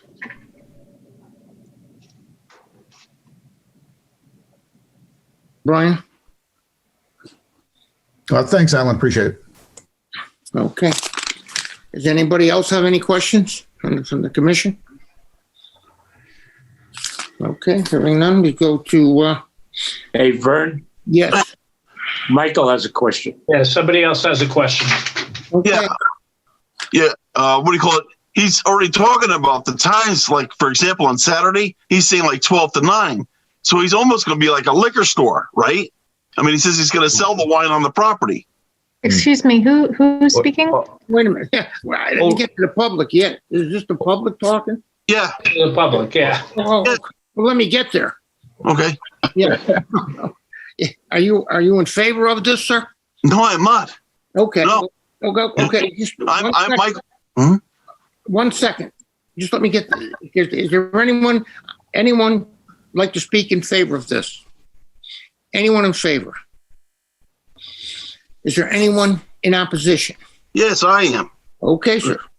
State your name, please. Name and address. Okay, my name is Michael Gray. I live at 32 Nettleton Avenue.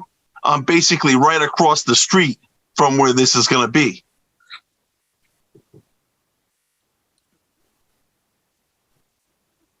Mike Gray. Maybe you can repeat your concerns. Yes. Yes, I am. He says he's going to be selling liquor on property. It almost sounds like a liquor store, All right. He's saying, like, for example, one of the dates was like on Saturday from 12 to 9. So we're going to have people coming down here buying alcohol and stuff. I mean, basically the Model E section doesn't want any more liquor stores. I can assure you of that. And it's this, and then we're talking food trucks. It's going to be like a carnival down here. You know, we had a nice peaceful street, nice peaceful neighbors. And now this is going to be coming in. This is not good. Well, I can certainly appreciate what you're saying, Michael. Yeah, well, have you found any problems with what they're doing down there now? At this point, not. No. What do you call it? It's because it's just their company. We haven't had people start coming down for the tasting, for the purchasing of the wine. Okay. This is Alan Fredrickson. Can we perhaps get a couple of clarifications maybe from the applicant on this? One thing is the COVID-19 rules that are in accordance with the governor's declarations permit a certain amount of liberty relative to outdoor seating and food trucks and the like.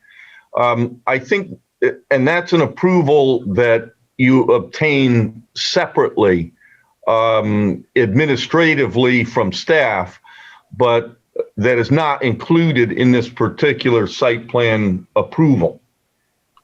The other, so there are no food trucks that are shown on this plan.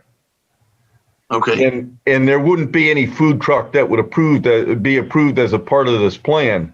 I would be very interested to know what, this is not a liquor store.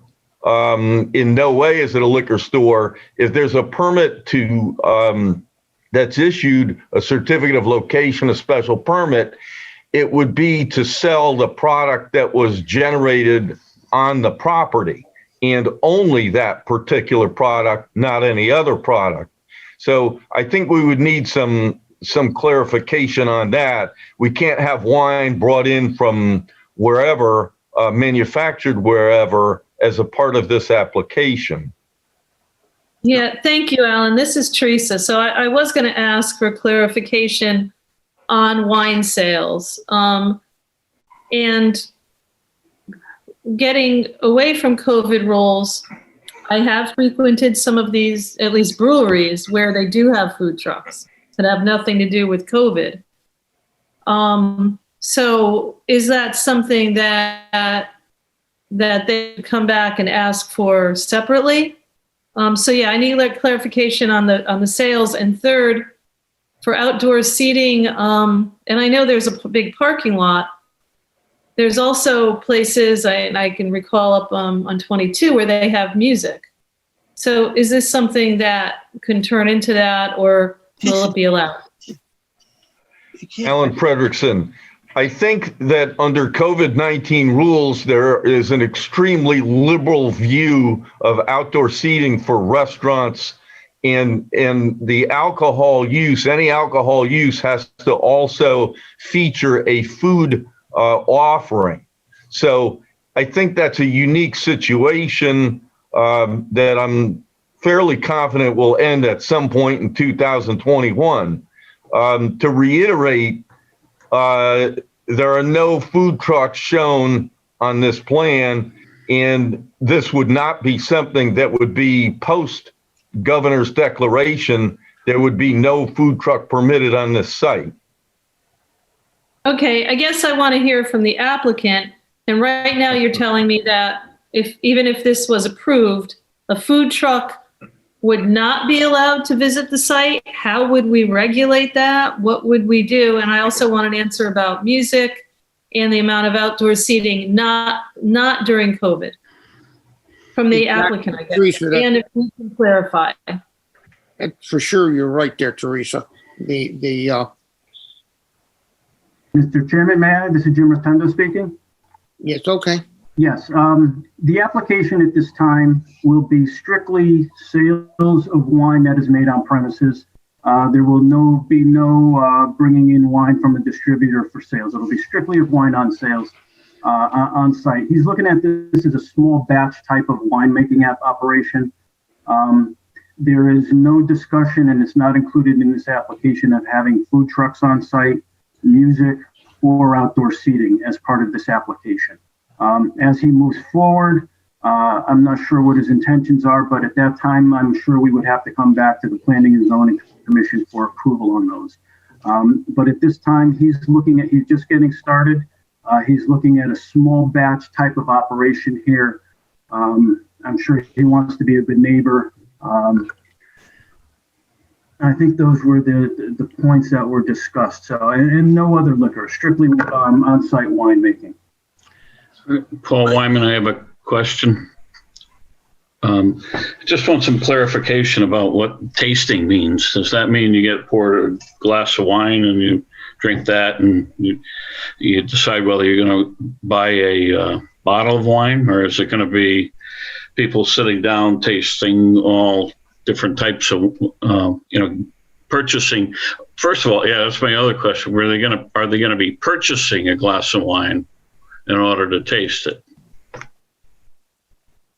Jim Rotundo speaking. Yes, they will be purchasing. If you've been to any vineyards, it'll be similar to that, where I guess you could, not sure the actual, what the setup will be there, but you could taste the wines that they make. They'll be purchased. Then you could purchase a glass of wine, or you could purchase a bottle to take with you. That to me is my understanding of what the operation would be.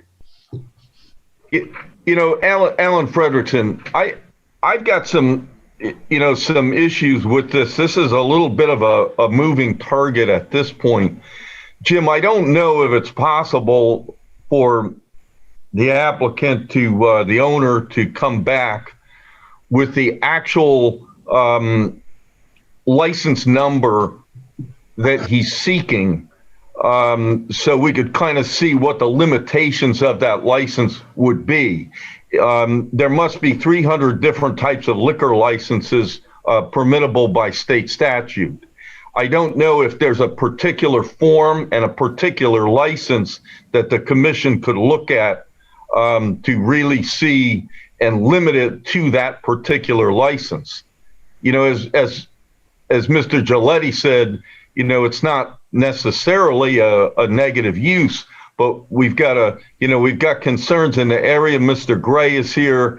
I think everyone kind of envisions what the downside of this could be, and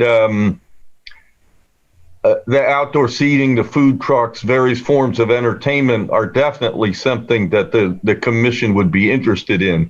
If that license type limits that, then I think that would be very helpful for the commission as well as the applicant. Right, okay. Would you like me to see if Attorney Milazzo is on call waiting to answer any questions? Would you like to see if I could get him on the line here? I don't think so. I think that I'd like to hear from the owner, maybe. I like Alan's suggestion. Okay. Teresa. I think we're going to have to get more information here. Mr. Gray? Yeah, for example, like I believe one of the times that he listed was like on Saturday from like 12 midday till 9 p.m. I mean, it's going to be like a carnival all day. That's the way I see it on a Saturday. Okay. Your point is well taken, Mr. Gray. Thanks. I'm going to want more information in respect to this application before we can take a vote on it. You want to come back and get over to the applicant here, wherever he is? Certainly. I mean, we could get together with staff and get all your concerns together and come back and have all those answers for you. Well, I'm thinking we'll table your application, and if you want to come back next month and continue along with your presentation and give us more information. Alan is perfectly right. If there's that many, I didn't realize there's so many types of liquor license. I didn't know that, but we certainly got to have something to protect the neighborhood. Well, Mr. Gray's got to be protected. He certainly doesn't want you serving from 12 noon to 9 at night. It's quite obvious for that. This is Paul Wyman. I have one more statement about that. Is this considered, like what Alan was saying about the different licenses, is this going to be a loophole for the COVID? Are they going to be able to go in, and because it's retail and it's not a tavern, and drink and purchase alcohol and leave with it after they drank it? Just the question. I don't want to insinuate anything, but I just want to make sure that we're not setting up something that will create issues down the road. Mm-hmm. Well, Alan Fredrickson, Paul, relative to that question, if we have the type of license that they're seeking, I think that will answer that question. And there is no portion of the governor's declarations that allows a skip into another type of license per se. It simply permits the opening of a particular restaurant or facility to enable them to do business. It doesn't change the nature of that particular license. I'm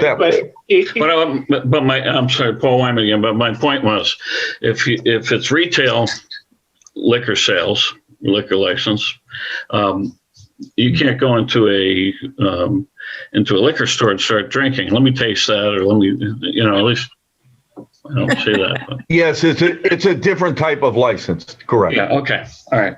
All right, but I'll leave it alone till we see the licenses. Yeah, and I think we do have to hear from the guy. But let's be clear. I mean, we've got breweries in town where you can buy beer, and there are food trucks there. So that is happening right now. And those food trucks did not come in front of us when we approved that the beer 2 roads. So, which kind of goes with, they have to be able to serve food somehow. So there's a food truck right outside the little perimeter. So I understand what Mr. Gray is saying. I'm not sure I agree or disagree with him, but it'd be good to hear exactly what the applicant is planning to do. Right. So Mr. Gray, to understand, we're going to keep this. We're going to hear this again next month, right, Vern? Just to be clear, right? Okay. Okay. Okay. Yeah, I'm going to table it right now. Actually, is there any more questions from the commission? Mr. Chair, if you could please just call for any additional public comment as well. Let's just make sure we're not giving. I'm going to do that right now. Okay. Just on a side note, I'd like to see there's a Miss White that lives in the Monterey section of North Haven. I'd like to see what her input would be on this. I don't think she'd be happy with it. Okay. Right. Is there anyone else that would like to speak in opposition to this? Anyone else in opposition? Okay, hearing none, we're going to go ahead and I'm going to ask for a table for this application, Mr. Gray, so we can look at it next month and get more information, and maybe you can feel more comfortable about it, and we can accommodate, make you feel better in the neighborhood there. Mr. Chair, I think you're calling for a motion to continue the public hearing to your. This is Jim Gilletti. I'll make a motion to continue the public hearing to our January meeting. Okay, I have a motion to continue. This is Teresa Ranciato. I'll second Beeling. Okay. Jennifer? Yes, sir. Rich Wilson? Rich Wilson? You got to unmute, Rich. All right. Aye. Yes. Thank you, Rich. Brian You're Cummings? Aye. Jim Gilletti? Aye. Teresa Ranciato Vili? Aye. And Vern Carlson? Yes, of course. Motion carries 5-0. Thank you. Thank you. Now, if I may, could you continue the site plan now similarly, just to keep us neat? Yeah, what number was that? That was number. It's P2037, Jim. All right, so this is Jim Gilletti. I make a motion that we continue P2037 to next month's meeting as well. This is Brian Cummings. I'll second the motion Jim just made. Okay, Jennifer? Rich Wilson, Aye. Brian Cummings, Aye. Jim Gilletti, Aye. Teresa Ranciano Vili, Aye. and Vern Carlson. Yes. Motion carries 5-0. Mr. Chair, we do have Attorney Pellegrino if you want to take up number 4. Okay, that's very good. We'll get back to P2034. It has been read in. And Bernie, are you with us now? You're on mute. There we go. I am here. Thank you very much, Mr. Chair and members of the commission. Appreciate your passing me so I could get from Woodbridge to here in microsecond on the computer. Asia here too. Asia's here. For the record, Bernard Pellegrino from the Pellegrino Law Firm. I represent the applicant, Asia Bogan Dennison, who's here. Also hopefully her landlord, Vipul Patel, who owns the property located at 1880 Hartford Turnpike, which is where Asia would like to open her business or move her business. So her application seeks to amend section 4.2.1.12 of your regulation, which has to do with permitted uses in the CN20 district to permit studios for dance, musical, and theatrical instruction, gymnasiums, and physical culture establishments in the CN20 zone.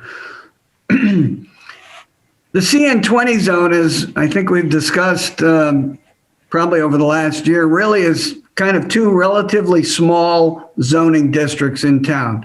One is this section of Hartford Turnpike and Upper State. I think Alan said it's 9 acres, which sounds about right on that intersection, which is where Asia would like to relocate in Vipul's store or in his shopping center. And the other section is the even smaller piece on the North Haven side of Whitney Avenue at its intersection with Skiff Street. So from like Dairy Queen to the pizza place, Old World Pizza, that little strip, which is only 4 acres total, they're very narrow lots, is also CN20. So in addition to the uses that are permitted in that zone, we would like to permit these studios. I think it's a pretty low intense use, fairly innocuous. It's a use, by the way, that is permitted currently in your CA, CB, and LC zoning districts. So we're not introducing a new use. It's a use that is permitted in other zones in town. I don't think there's anything that really would be different for that use in the particular 2 sites where the CN zone is located. We think it's appropriate and compatible with the other uses that are permitted in that zone. I don't think there's anything in the plan of conservation or development that would be negatively impacted by the approval of this reg amendment. In fact, in chapter 3 at page 26, I have it here, I found under goals to promote full and appropriate occupancy of existing commercial properties.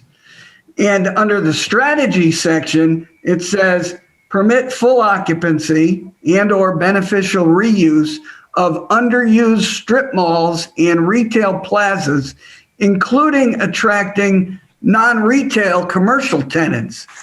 Well, certainly for Vipul's site, which has suffered with the loss of mostly meats and some other former tenants in that little strip site, allowing this non-retail use, and retail uses these days are coming few and farther between, would really hit that strategy in the POCD, I think, right on the head. I note further that the Regional Planning Commission, who reviewed the application, didn't see any intermunicipal negative impacts.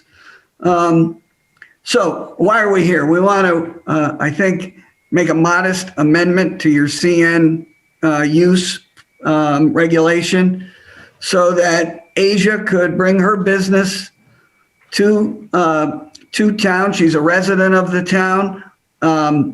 She lives in the neighborhood, as a matter of fact. It would be a compatible use. It's a modest plaza, 1,000 square feet, give or take. She does a lot of one-on-one and small group training with her clients, many of whom live in North Haven or Hamden. So this would be a more convenient location for herself and her clientele, and certainly would be a benefit to the plaza, and we think to the town by filling vacant space. And we think the use is compatible to the other uses in the CN zone. And, Mr. Patel has been working hard to bring some new uses, new stores to that site. I think you saw the coffee shop recently under a change of use. And we think this would really be complementary and a benefit to the plaza and certainly to our clients. Okay, Bernie, does that conclude your? Yeah, that's it for me. Yeah. Bernie, let me ask you a couple of questions though. Does she work one-on-one, or you said group, small groups? I thought this was just one-on-one, or is that not so? I'll have her answer. Okay. Yeah. Hi. So, what I do is a little different than the bigger gyms, because. Sorry, can you state your name, please? Sure. I'm sorry. Asia Bogan Dennison. Thank you. Okay. Yeah. So no, I'm a little different than the larger CrossFit type of gyms. Yes, I do exercise, fitness. I train one-on-one clients. I also have small group training, meaning like 2 or 3. And the most that I have in one room is, at this time, due to COVID especially, is 10. And usually when they're done, they leave. I don't have it's not like an open membership where you come and go as you would do a bigger, larger facility. Also, I have an office in the back where I would be doing my life coaching counseling, which is and nutrition coaching, which is one-on-one. So there's a lot of appointment setting, set up through the day. It's usually through appointments. So it's not open gym, like a bigger, larger facility. So can I ask, this is Jim Giletti, is it just fitness and nutrition? You're teaching fitness and then life coaching? Yep, and life coach, correct. And then they'll have like classes. The classes are, again, smaller setting. I'm actually presently renting a space and that I share in Wallingford with other trainers. So this now is taking my particular clients out of that and bringing them into their, my own setting. Okay, thank you. I don't have any. Yeah. You'll also do this online? Yes, correct. So I have a virtual program. So there will be a camera set up like up high where they would see just me, or I use my laptop and it's just me. So I also train virtually online. Mm-hmm. Okay. As well as nutrition coaching as well. Sure. Thank you very much. Okay. That satisfies any questions I might have. I certainly don't have any problem with this whatsoever. Any commission members have any problem with this? Any questions? No, Vern, I'm all set. I'm all set for Brian. Vern, I have a question. If Yeah, we go ahead. change this zone, this regulation, is there a limit as to how many students could be in a class? No, Alan Fredrickson. Okay. All right. They would kind of be limited by the size of the space. I mean, they can only put somebody in there, but Sure. the answer actually is no. If she could get a bunch, Right. I don't know if you'd show up if there were 100 people in there. All right. Thank you. Is that good? You're good, Brian? Rich? Yep. Yep. Teresa? No, Vern, I'm fine. No, you're fine? Okay, good enough. So everybody's fine. I don't see any problem with this whatsoever. So, Bernie, is there anything you'd like to add? No, if there's no other public comment, I think I'm good. I think Adrian did a great job explaining her business, and I think she answered your questions. If there's no other questions, either you or anybody else, I don't see anybody else raising their hand. Just let me get that out there, Bernie. You know, I didn't get out there. I just wanted to make sure you were through. Is there anyone in opposition to this? Anyone in opposition? Anyone in favor? Anyone in favor? Anybody have any comments? Good enough, Bernie. You can close now. Yep, all set. Thank you very much for your time. Okay, thank you very much. Yep, thanks. Okay, with that, this public hearing is closed. Okay. Okay, Teresa? You're gonna read the site plans? P20-28, site Right. plan of Kylomac Properties LLC, applicant and owner relative to 8 Massimo Drive, map 35, lot 7. Plan entitled Property located at number 8 Massimo Drive, North Haven, Connecticut, prepared by Criscolo Engineering LLC, dated 10/1/2020, scale 1 inch equals 20 feet, IG 80 zoning district. Okay, thank you, Teresa. 1 second, Teresa. We also gonna take the cam. No, you'll be all right, Teresa. We don't need that cam. Dash 28A. Let the record show we're taking that at the same time. Okay, is there anyone here who'd like to speak with respect to this application? Yes, Jim Preddy, Criscolo Engineering, 420 East Main Street in Branford, Connecticut. I'm representing Kyle Mack at this property, 8 Massimo Drive. Alan, can I share my screen? Yes, you should be able to, Jim.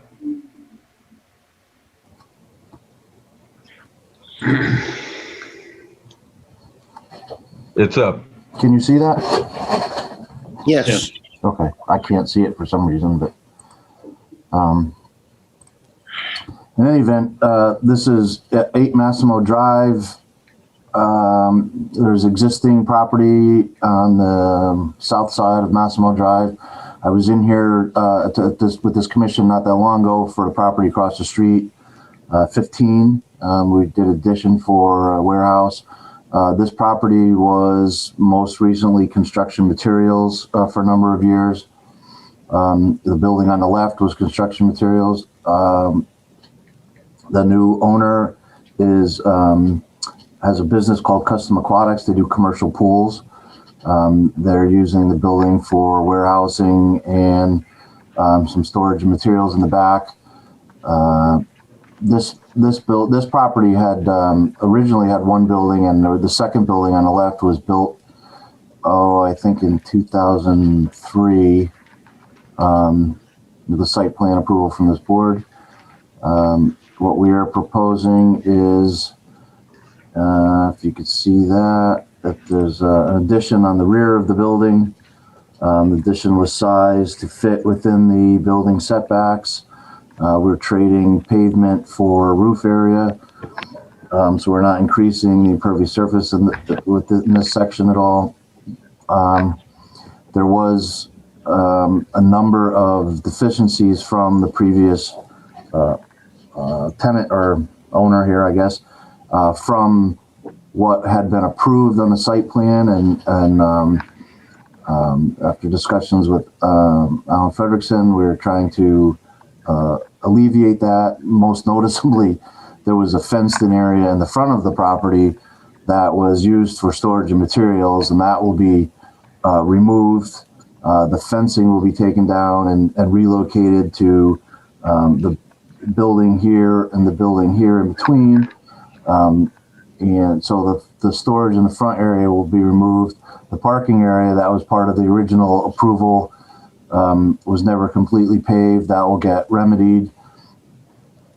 These areas here, and I could zoom in and show it a little better, but are landscaping areas that were part of the last site plan. And I actually have that on here. Part of the last site. Here's the old site plan. There's that parking area in the front that I mentioned. These are the landscape areas that were part of that original approval. So as part of our current proposal, we have that fixed.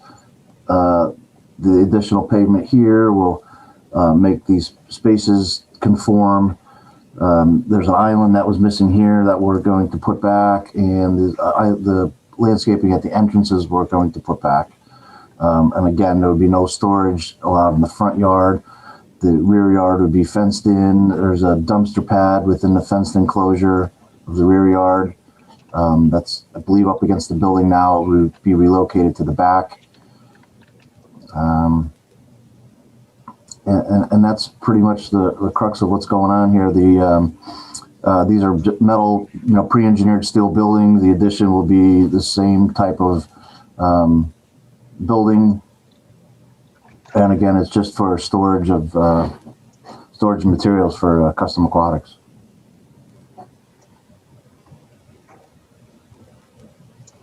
We do show on here a sidewalk along the front, but as typical in these industrial situations and what exactly what happened across the street, we are showing it, but we're asking it to be waived because there aren't any other sidewalks on this street, and this is, again, it's just an industrial area, very similar to some of your other industrial parks in town. Okay, was that wrapped up? Yeah, that's a pretty simple project. Yeah, it certainly is, yeah. Anybody from the commission have any questions? Brian? No, Vern, I don't. Rich? No, it looks like he's cleaning it up good. So no questions. Jim? Well, yeah, I'm okay actually with the sidewalks not being there. I drove down there. My only concern is you're telling me there's outdoor storage there that shouldn't be there, and asking us to approve something else with that not being cleaned up. Like, what do we just promise that someday it's going to happen? I mean, the last person didn't clean it up, so I'm lost. No, so I'm going to go back to the old plan from 2003. Yeah. You could see the crosshatch areas all through the back, behind the building, around this side. That was approved as outside storage. What I'm telling you is the last people that were there they fenced in the front yard, and they were using that as well, even though that hadn't been approved. What I'm saying is now the new owner is going to remove that fenced area in the front and replant lawn, fix the parking the way it was approved on here, and no longer have outside storage in the front yard. So the hatched area in the back that has been approved by us was outdoor storage? It was in 2003, yes. In 2003. So what are the limitations on the outside storage for 2000? Because what are they going to be now? What can you put there and how much, and what is the plan? Is it the same as what it's then, and what was that? What was there before? Worried that the stuff out front, what you're telling me, there's a violation out front. This person, your client, bought this recently, I take it? Yes.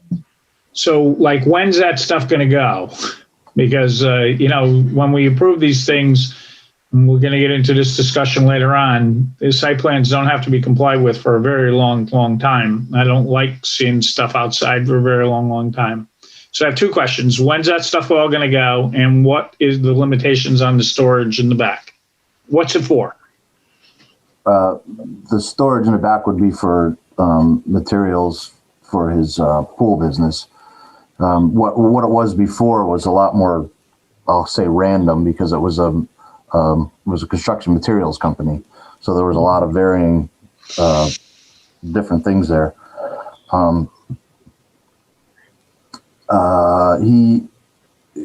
The property was purchased pretty recently. So as soon as, he's already ordered the building, truthfully, the addition, the materials for the addition.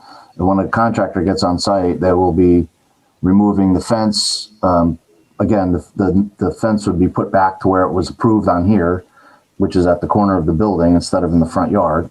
Right now, the fence, if you've been by there, goes almost all the way to the street now. Yeah.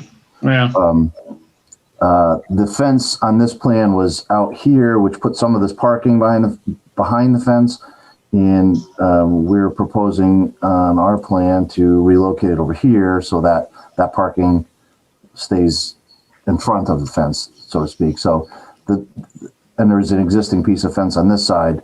So it would just be literally from the faces of the building back, and none of the outside out toward the street would be used for that. This would be all resodded out here with the landscaping features that were originally promised by the other folks.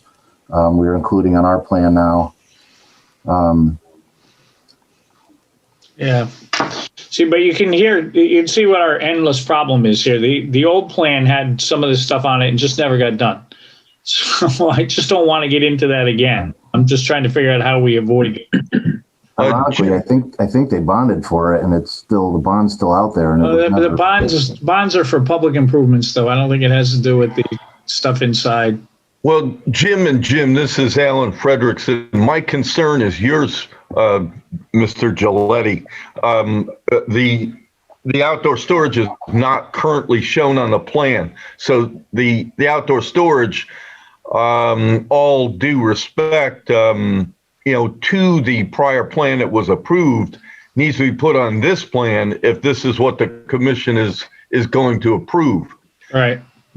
I don't have any real problem once we get out of the front yard with what was approved prior. And the commission can decide on that. But in terms of the leverage, it just seems to me it's going to be a little difficult. Let's just posit that the commission approves this plan. It's going to be a little cumbersome probably to get that storage out of the front yard while there's a construction project for a 5,200 square foot addition in the rear. Right.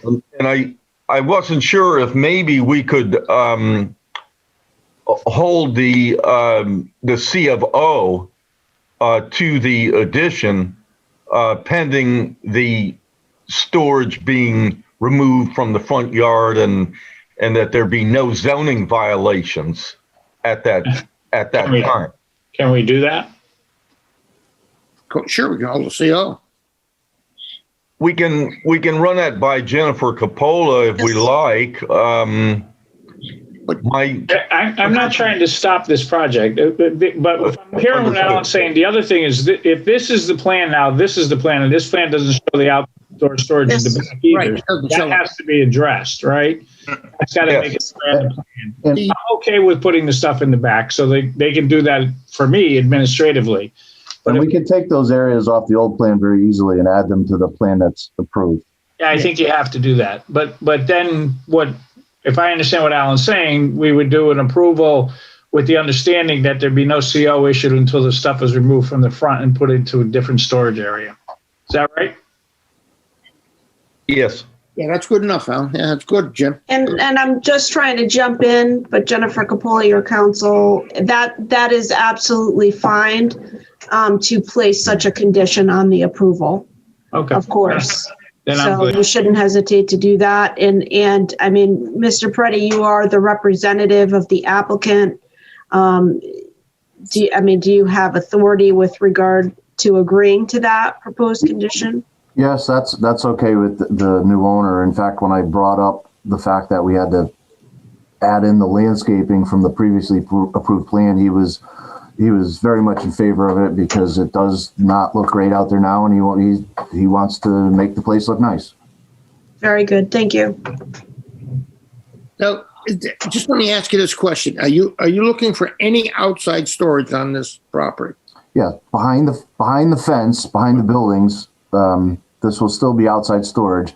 And it was shown on here with this cross-hatched areas, and I'm assuming these must be aisle spaces that they had for like a fork truck or something, but I will take these from this plan and add it to the new plan so that the plan of record is clear. That was my whole question here, is you're not showing what you want there. And so this is going to be approved, with clean up the front yard and no zoning violations on it before you get your CO. Is that correct? Suitable with you? Yes. Okay, good enough. Anybody else have any questions? This is Paul Wyman. I just want to mention that there's cantilever rack out in front of the building too. That should all be removed too. That's outdoor storage. It needs to be removed. You're absolutely right, Paul. Correct.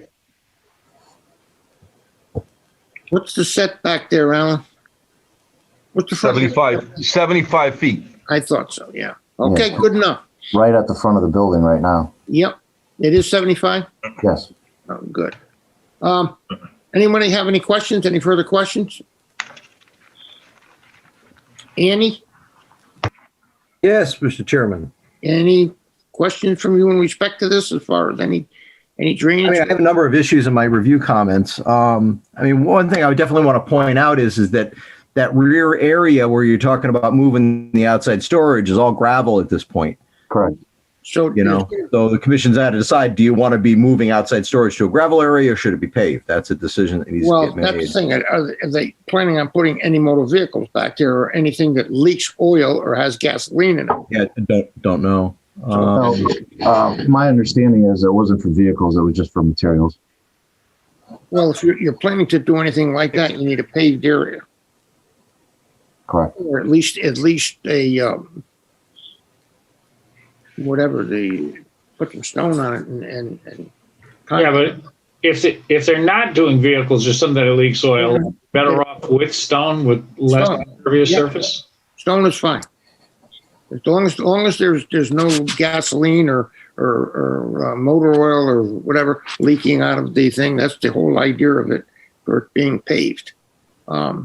But as long as you're not doing that, certainly put it on this plan, and we'll approve it as storage in the back, and just as you presented it. Alan Frederickson, if this is just going to be outdoor storage as you've described, then why don't we limit that, and maybe Mr. Preddy can put a note on the drawing that says outdoor storage would be limited to no motor vehicles. Good enough. Or at least any motor vehicles that have to be on the existing paved surfaces. Fair enough. Yeah, that's fine. Okay, then you'll take care of that. Very good. Any other question? Okay, sir. We're very good. Thank you. Thank you.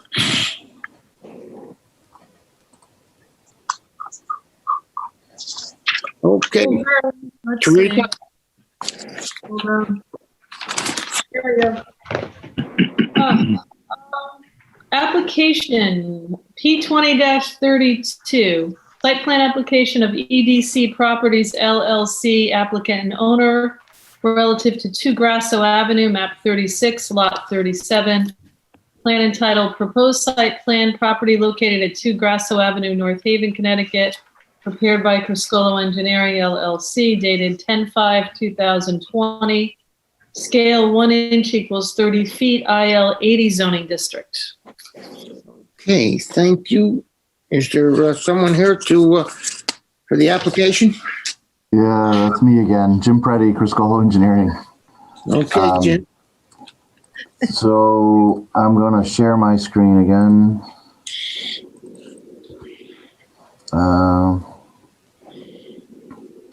So if you can all see that, this is the property at 2 Grasso Avenue is along here, Saca Point Road here. There are 2 existing buildings, 3, I guess, existing buildings. There's a metal building here. that I believe was actually leased by the town at some point. There's another little building here that I'm not really sure. I think it was some sort of club in the past or something. And then there's a shed. The proposal is to basically just add the second floor to this existing building. To that one building. Just to that one building. It's only about 1,000 square feet. Because of the 75-foot setback that exists, it cuts through the property. So we did get a variance to increase the existing non-conforming building. We're not planning on changing any pavement limits. I've shown on here that there's plenty of parking for the existing uses that are there. This will just be office. The tenant is Empire Drywall. I did show that you could fit the right number of spaces, actually more than he needs, with the accessible handicap space for each one. I am showing an island here because it doesn't exist, and the traffic flow here, it would protect those spaces right there, basically. Similar to what goes on this side, there's a little protection for that space. Again, is this there's a utility easement over here for some I actually don't know what, I think it's a pump station, but we are again asking to waive the sidewalk requirement. We do show it on here. This little 1,000 square foot addition would require 640 feet of sidewalk, approximately. It'd be quite onerous, but we are again requesting a waiver. Okay. You got, is that your curb cut? You'll have 2 curb cuts on this? Yes, they exist. We're not changing any of that. They basically, the 2 buildings operate independently, or have. Yeah. With this curb cut for the little building here and this curb cut for this building. Okay. Anybody have any questions? Rich? I don't have a question right now, Vern. No. Okay. Brian? None at this time, Vern. Okay. Jim? So my only question, I don't really have a problem. What are you going to do with this building? That building is really pretty bad beat up from the looks to me. And I know it was a club. It was Pavilion Club or some club there. I believe that was the name of it, yeah. Are you going to rehab that whole building? I mean... Can you see it, the picture? Yeah. I'm sure. Yeah, so that basically this gets, the top part gets taken off and kind of, I don't know how to say it other than made more normal. I do have the architect's plans, so this is what it'll look like in the future. Some roof, pitched roof with some dormers, and it's just some office space for his business. So the upstairs will be, or is it all office space? It'll all be office. Okay. All right. That's all. I have nothing further. Okay. Thanks, Jim. Teresa? No, I'm all set, Vern. Okay. Very good. Okay. You have anything further? Nope, that's it. Okay. Alan? Alan?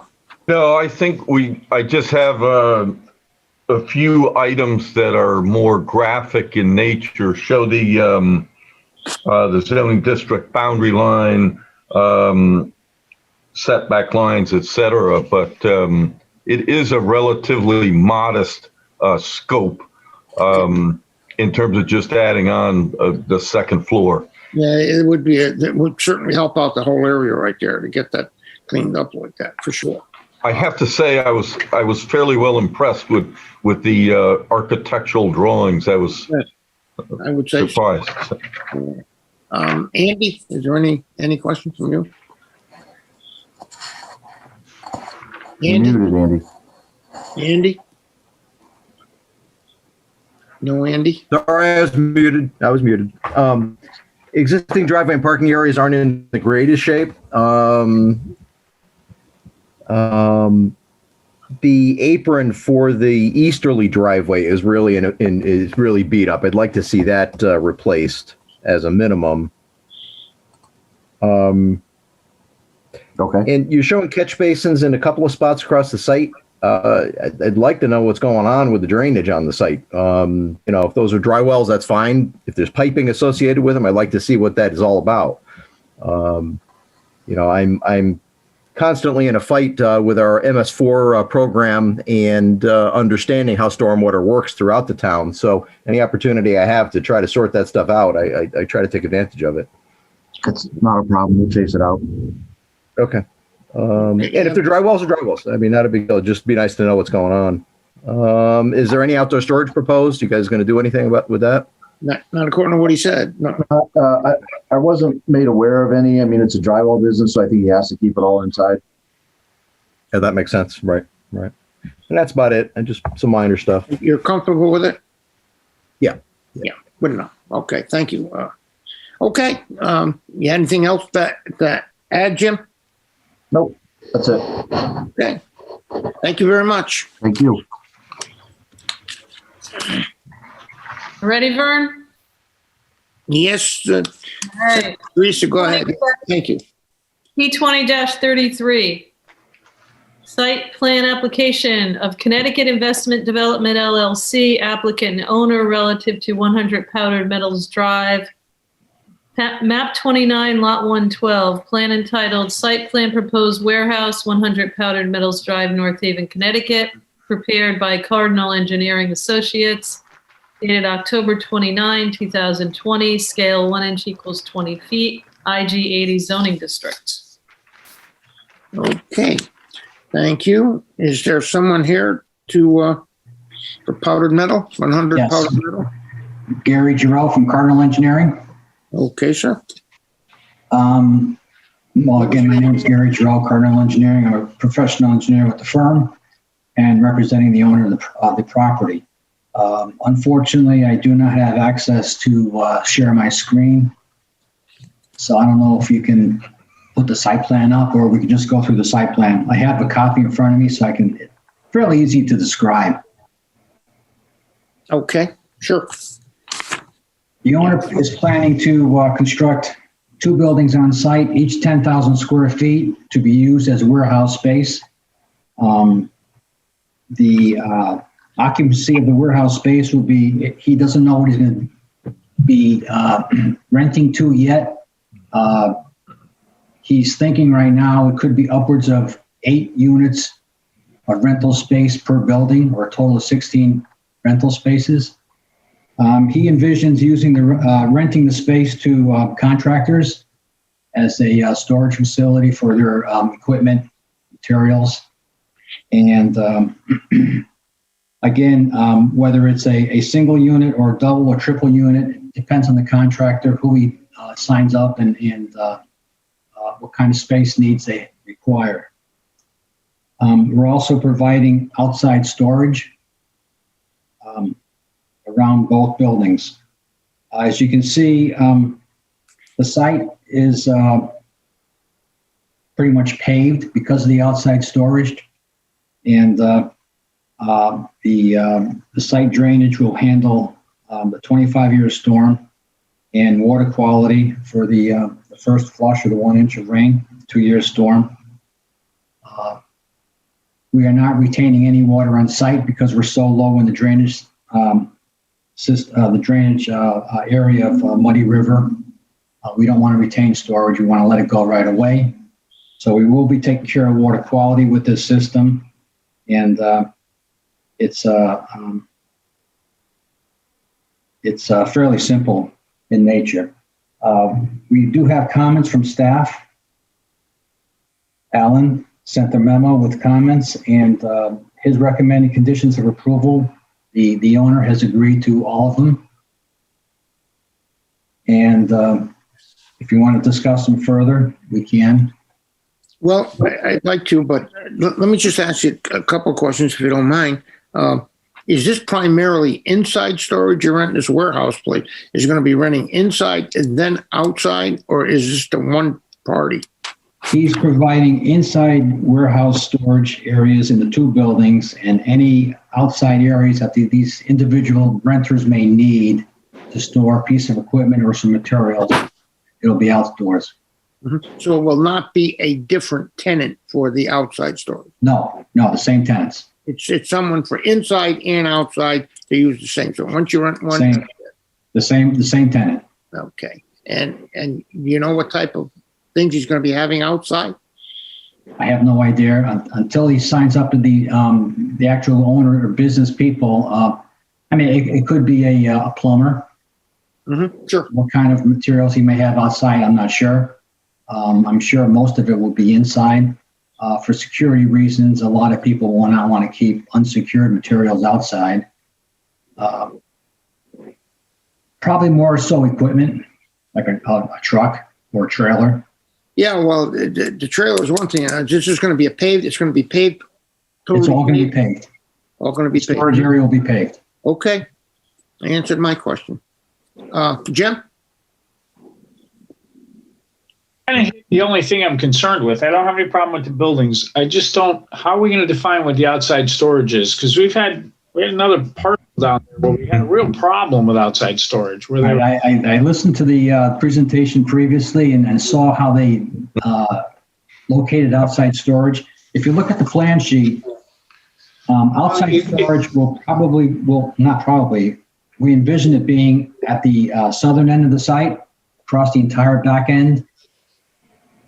It's not so much where it's going to be as what's going to be in it. You know, like there was a parcel, and Alan, remind me, was it on Powder Meadow on the other side of the road where we had to work for a long time to get all the junk cars out of there? Yes. Yes. Right across the street from this. Yeah. So I'm just trying to, how do we identify it so that we don't end up with junk? That's really my only concern. I think the only way you can, without knowing who the tenant will be and the type of business that's going to be coming into the site or into the various locations, it's almost like as a condition of approval, you can say what you don't want back there. Yeah, right. But Jim, perhaps. Yeah, but it's Jim, Alan Frederickson, maybe we can say, first of all, that there be no unregistered motor vehicle. That goes without saying. Yeah, at least that. Yeah.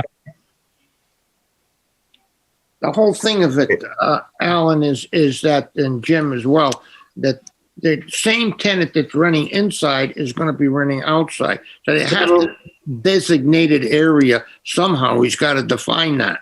Oh, I get it. But, you know, we've had some pretty bad tenants, you know, like have bad stuff inside and outside. Yeah, I can't run rampant. We went through a lot of trouble to get rid of all that junk across the street. I'm not casting any aspersions on your client. I'm sure they're fine, but I'm just trying to figure out a way that looks like a lot of potential outside storage. I just don't want a big junk heap back there. And you know, that's my only concern. Somehow we define it. Certainly no unregistered motor vehicles. I don't know if there's anything else that we don't want out there. I have no idea. I don't know how to do it, but we don't want like across the street, Jim, where they had washing machines, right, cars, trucks, unregistered, all kinds of junk.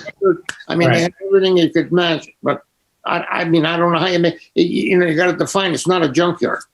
Again, not familiar with the site, but the designated area for outside storage is in the back of the lot, and you're going to have two buildings. You know, basically blocking the sign of light, the sight of line, your line of sight from the street. Yeah, you're really not going to see what's back there. I mean, the town's landfill is on the south side, so that's true. Yeah, but I that's mean, not that pretty.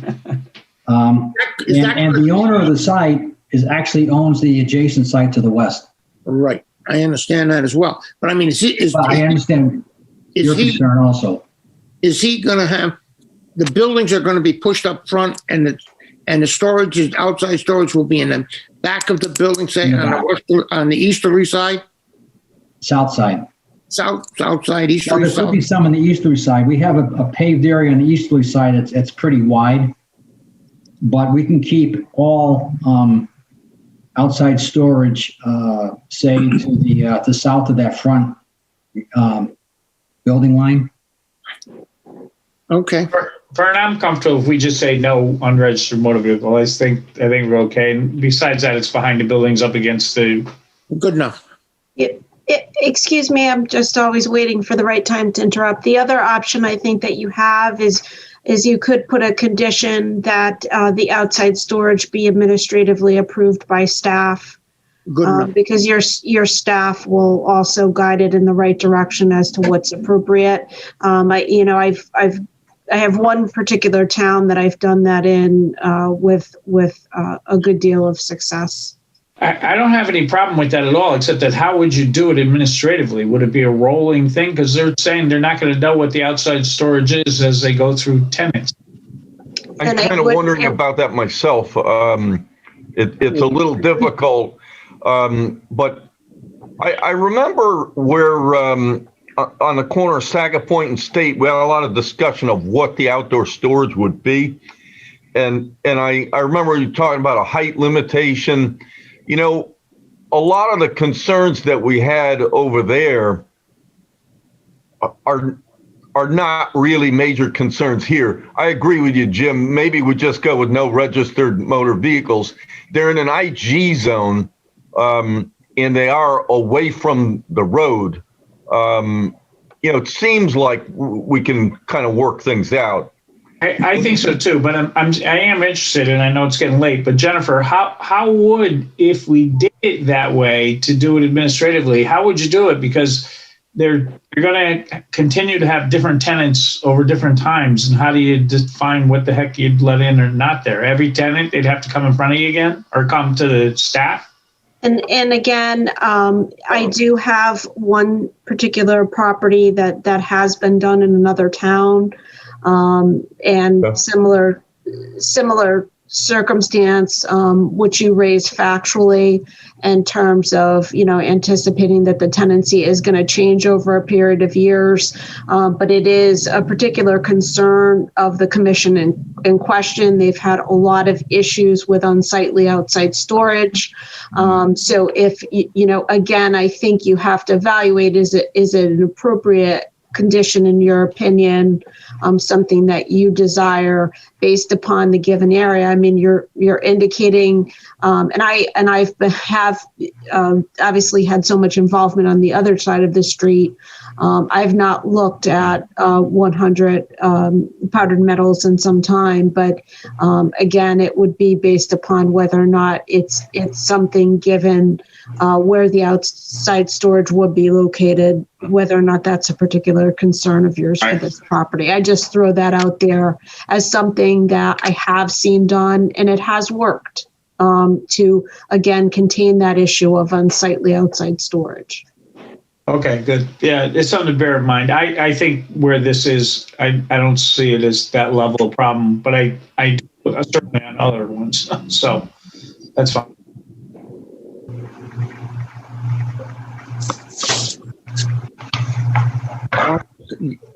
Alan? I'm all set with my comments. I don't know if Andy had anything that he wanted to particularly bring to your attention. Alan Fredrickson. I'll talk with him. Yeah, Alan, do you have any objections for the applicant to come to you with, telling you what's going to be outside there? I don't necessarily. I agree with Jim in this instance. I think it's something we could consider in the future. I'm not sure if it's that critical based on what the applicant stated and the way it was presented.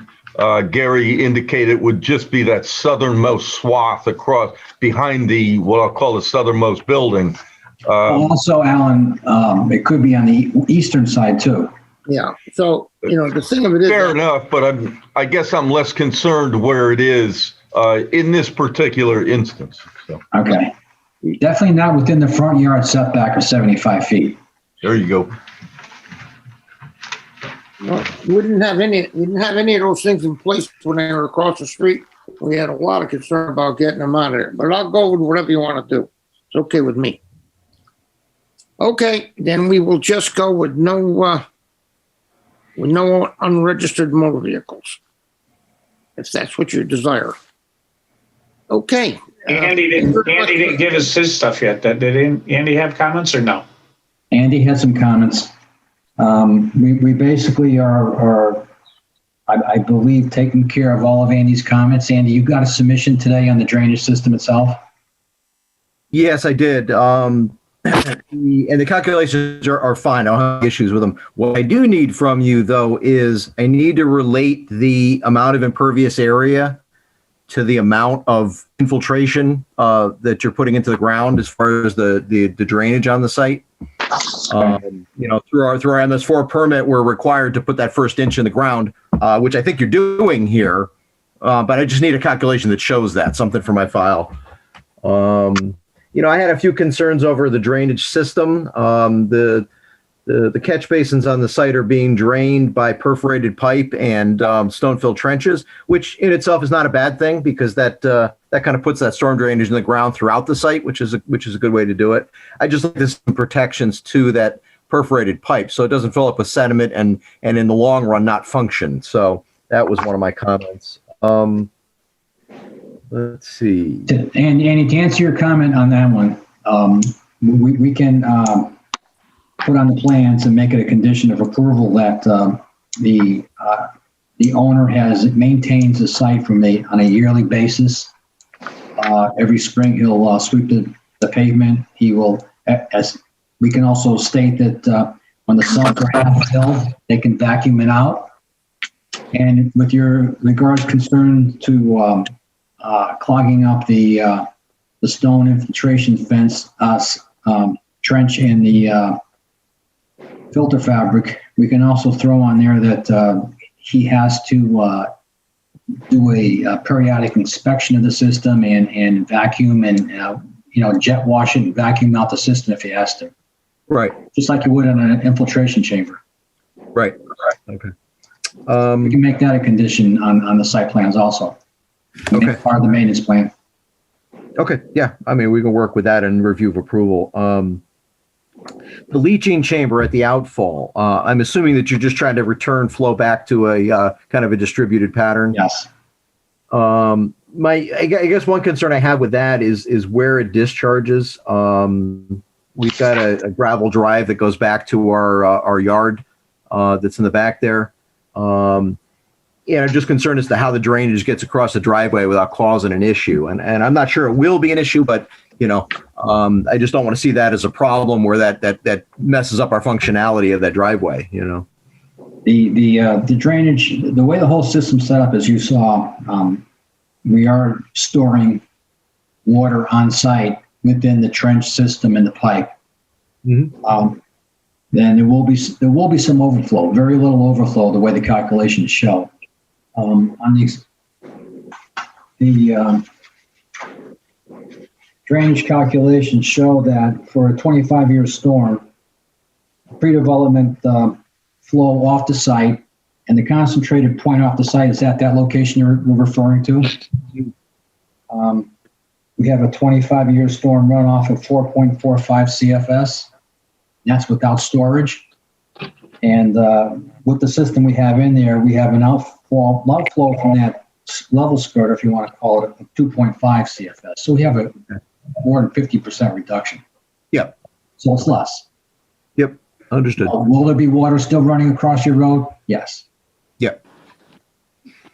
All right. Sanitary sewer has already been approved through the WPCA. That's not an issue. Would like to see what you're proposing as far as the grinder pump and the sizing of the pump, sizing of the force main lines. Again, as I mentioned earlier, until the owner has tenants lined up, he really doesn't know what he's going to need for that. Mm-hmm. He just provided a block of building to install a grinder pump, and will be force mained out to your system. But as far as the sizing and whatnot, until he like I said, signs up tenants, there's really no way of fitting out or knowing what's going to go in there. Right. No, understood. It's minimal. It's minimal. Yep. But I mean, I'll be involved in the building department process as well, so I can look at what you're proposing at that point, and that's fine. But that's something I need to see out. Okay. Yeah, I guess that's about it. Okay. Andy, you satisfied with what you got? Yeah, we're good. Okay, good enough. Okay. Commission members, we all set? Anybody Yep. have any more comments? Good, thanks. Okay. Brian, you all set? Brian? Vern, I'm good, thank you. Okay, I'm sorry. go ahead. No, are we ready for the last site plan up? Yeah, 1 second. Did we? Yeah, Jim? sorry. I jumped ahead. Okay. Okay, we're closing the site plan. We're okay. Teresa, please go ahead with the last one. P20-36, site plan application of Centurion Solar, applicant BBL Realty LLC, owner, relative, 50 McDermott Road, map 6, lot 9, plan entitled Proposed Installation of Solar Panels and Solar Panel Carport, 50 McDermott Road, North Haven, Connecticut, prepared by Godfrey Hoffman Hodge LLC, dated 10/27/20. Scale 1 inch equals 30 feet, IL 30 zoning district. Okay, thank you, Teresa. Is there anyone here to bring forth this application? Yes, good evening. My name is Marcus Potok. I'm an engineer at Godfrey Hoffman Hodge, 26 Broadway, North Haven. And I'm just going to share my screen so we can see the site plan.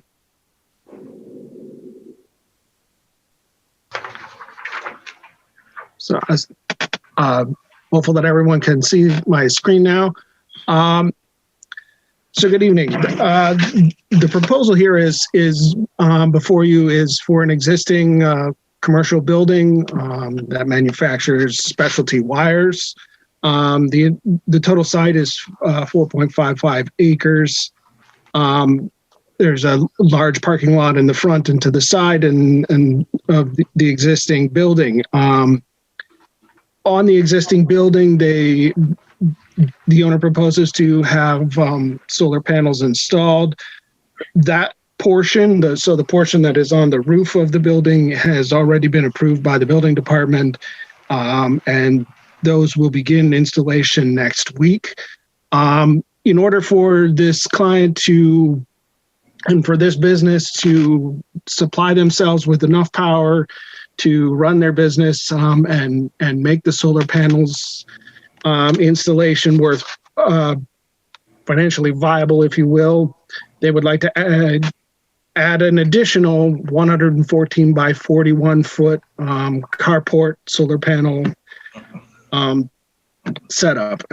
This setup would be over the existing pavement and predominantly over where cars park today. We feel that while it is an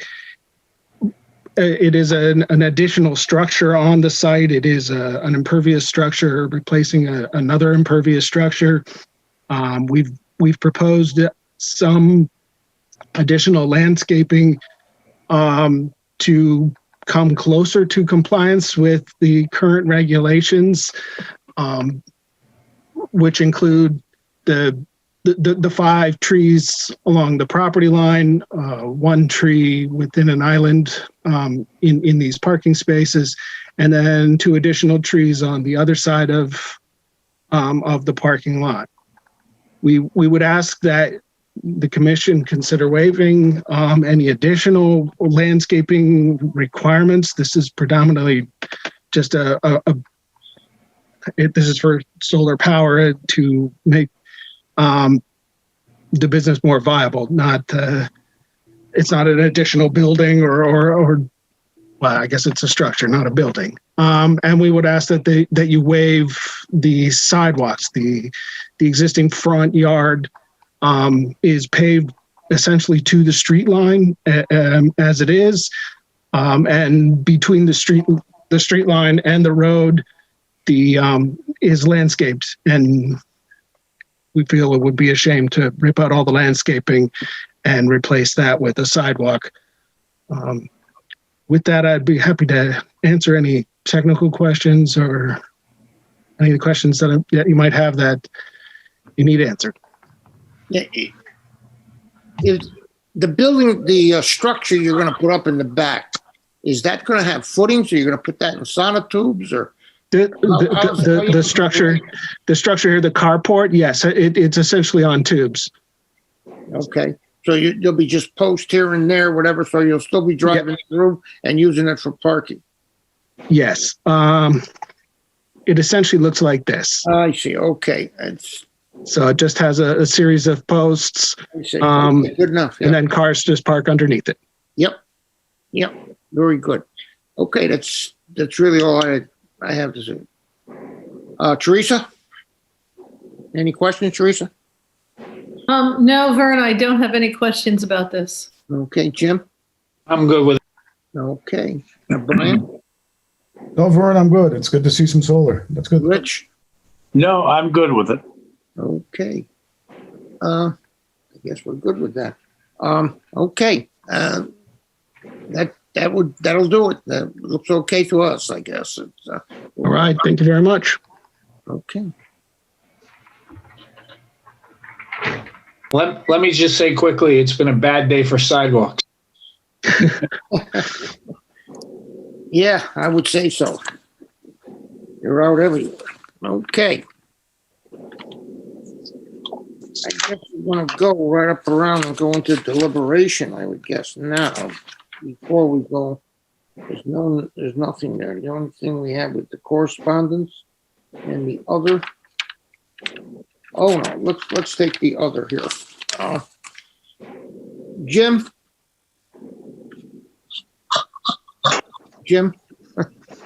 No, Jim. Jim? Yeah. Yeah, the, under the open space there, you're not going to, be on, and Teresa? No, Yeah. that's not open space. That's the Regional Planning Council. Regional planning, okay, I was looking at open space first, I'm sorry. Regional planning, yeah. Vern, it's Alan. Do you just want to go into deliberations and just go through all of this? You want to take that, you want to take these now? That way you can let some people go, I imagine. That's what you want to do, we'll do that. There was only 2 items there to go by. Okay, let's go to P2030S.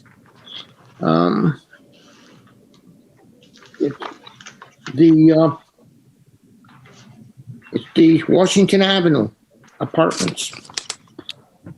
What is, you have any discussion on this, anybody? I'd like to get a motion to approve. Well, let me just say by way of discussion, I'm very unhappy that they didn't address the affordable housing issue. So I'm not in favor of it because I don't think it's complete. Oh, okay. Okay. The Affordable Act, that you didn't get the paperwork on that, you're not happy with it. Okay. Okay, I'd like to get a motion to approve the application the way it was presented. Can I get a motion to do that? Okay, nobody wants to make a motion. I'll make a motion to approve. And this is Brian. I'll make the motion to approve the application as it was printed on the, looking at the P20-30S. P20-30S. Okay, we have a motion. Can I get a second? I'll second that motion. Okay. This is Rich. We have a motion. We have a second. Is there any more discussion? You know, Vern, this Yes. is Teresa. So it is something we asked for, you know, the affordability plan to be presented to us and come to us. So, you know, and I understand that Attorney Lee was not here, but, you know, I'm not happy about that either, because you know how many times we had to go back and forth. And there's some projects we still don't have an affordability. They don't ever answer to us. So we don't really know what's happening. So, I mean, what are we going to do about this? Because I'm not happy either. So is there some... If I can make a suggestion, this is Alan Fredrickson.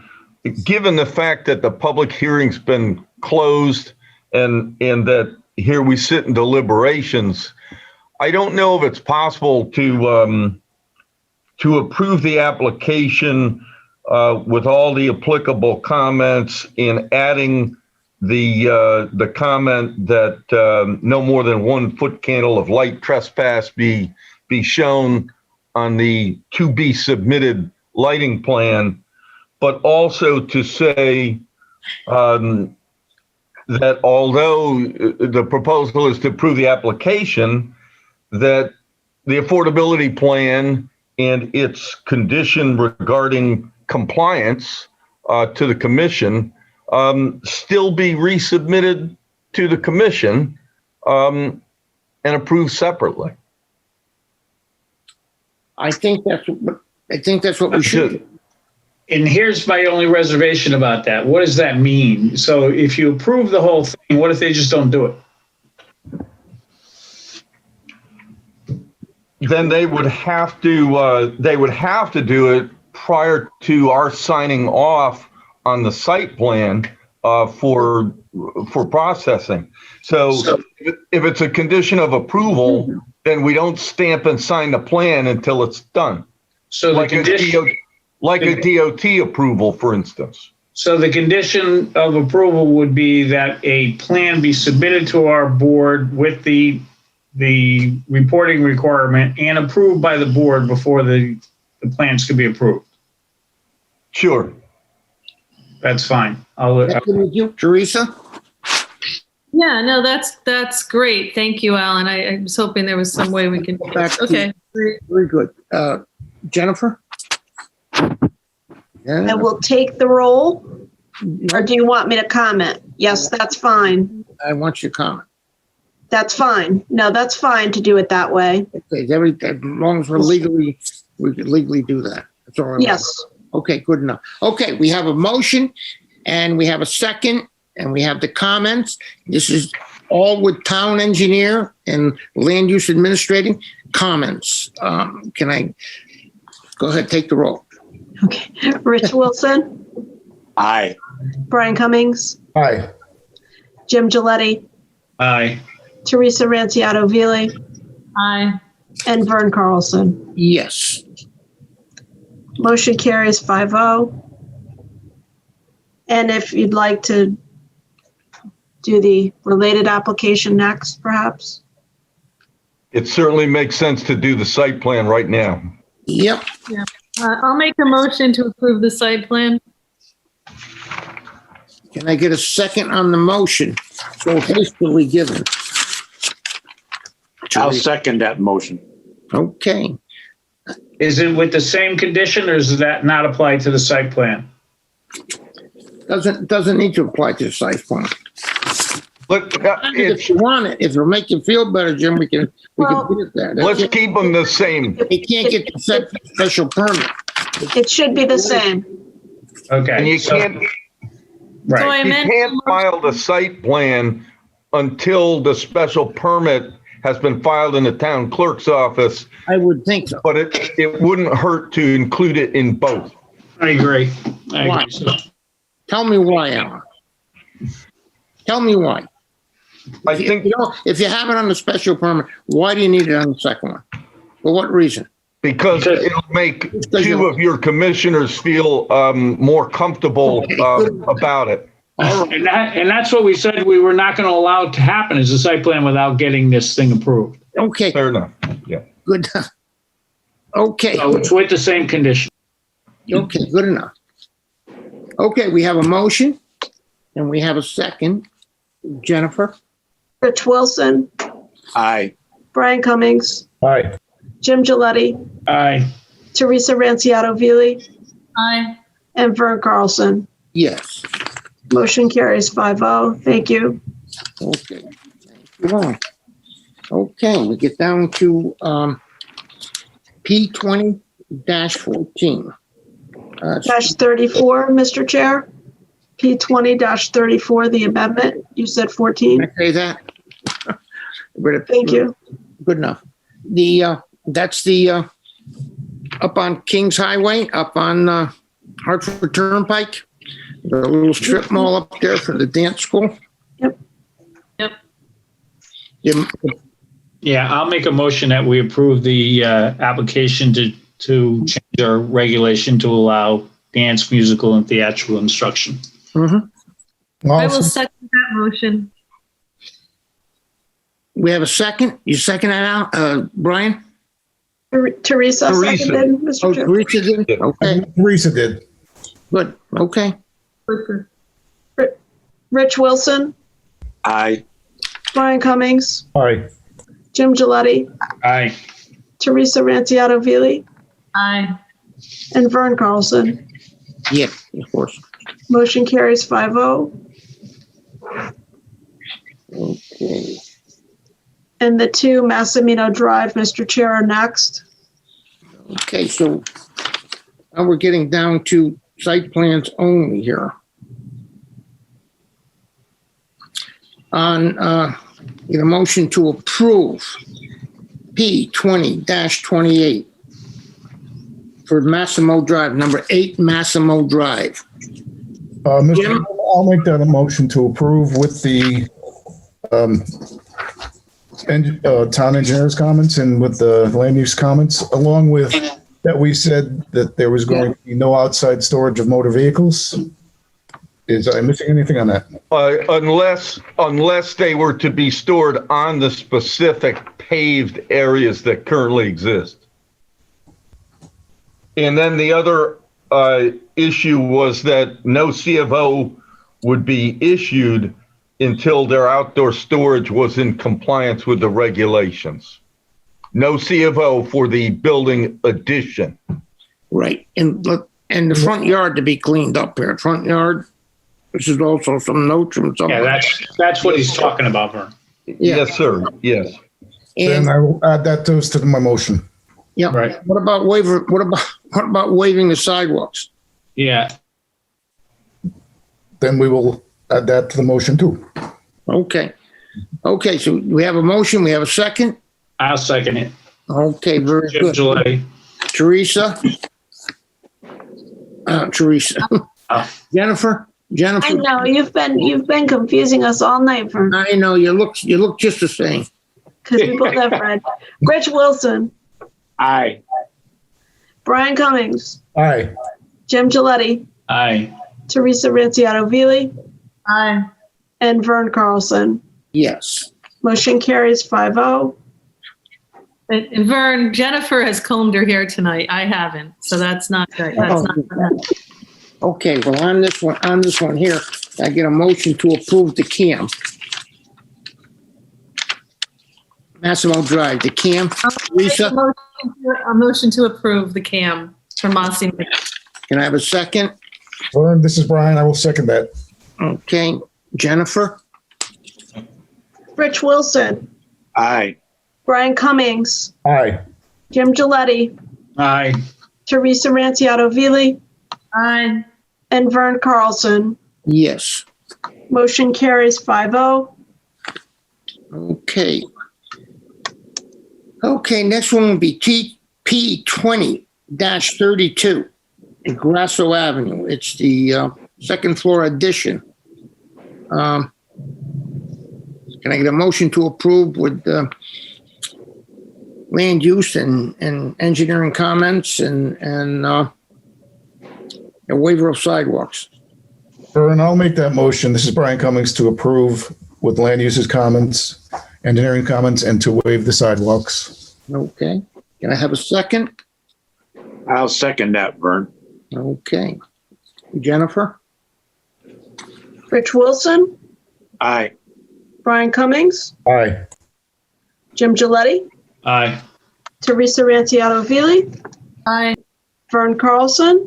Yes. Motion carries 5-0. Thank you. Okay.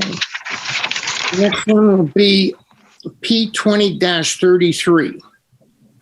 It's 100 Powdered Metal Road. It's the one we just discussed now. There was some discussion on the outside storage here, but I guess it's going to be with just no unregistered motor vehicles. Yeah. And I'll make that motion that we approve this with just the outside storage cannot contain any unregistered motor vehicles, and of course, land use and town engineers' comments. What about the waiver of sidewalks, Jim? Oh, yeah. Somebody else do that. No, I'm only kidding. I'm with a waiver of sidewalks. Okay, can I get a motion to approve? Can I have a second? I'll second it, Vern. Okay, thank you. Jennifer? Rich Wilson, Aye. Brian Cummings, Aye. Jim Gilletti, Aye. Teresa Ranciato Vili, Aye. and Vern Carlson. Yes. Motion carries 5-0. Okay. Next one up would be P20-36, 50 McDermott Road. This is the solar panels that they're going to put the separate building, the separate structure in the back to carry the panels. Can I get a motion to approve as though it was presented Yeah, with this the is waiver of sidewalks? Teresa Ranciato Vili. I make a motion to approve with the waiver of sidewalks. Okay. Vern, this is Brian Cummings. I will second that motion. Second it. Okay. Jennifer? Rich Wilson, Aye. Brian Cummings, Aye. Jim Gilletti, Aye. Teresa Ranciato Vili, Aye. Vern Carlson. Yes. Motion carries 5-0. Thank you. Okay. Now we're going to move on to other. Now we'll get it in order here. We need someone for open space. Teresa, you have served it so well on that commission. Would you consider doing it again? I think we should open it up to another person, Vern, if Teresa, I think I need you. I went through the commission. You know, I heard very, very good things about her representation from the Open Space Committee. She's just Alan Frederickson, by the way. Teresa, I need you. I so love to be needed, Vern. If you, I know, I do need you. I guess I can't refuse. Thank you. Will you do it until we can get somebody else set up? Okay. Yes, I will. I will do it until. But I do recommend you find someone else. I've been doing it a while. Thank you. I know you have. Thank you very much. Okay, and we'll move on now to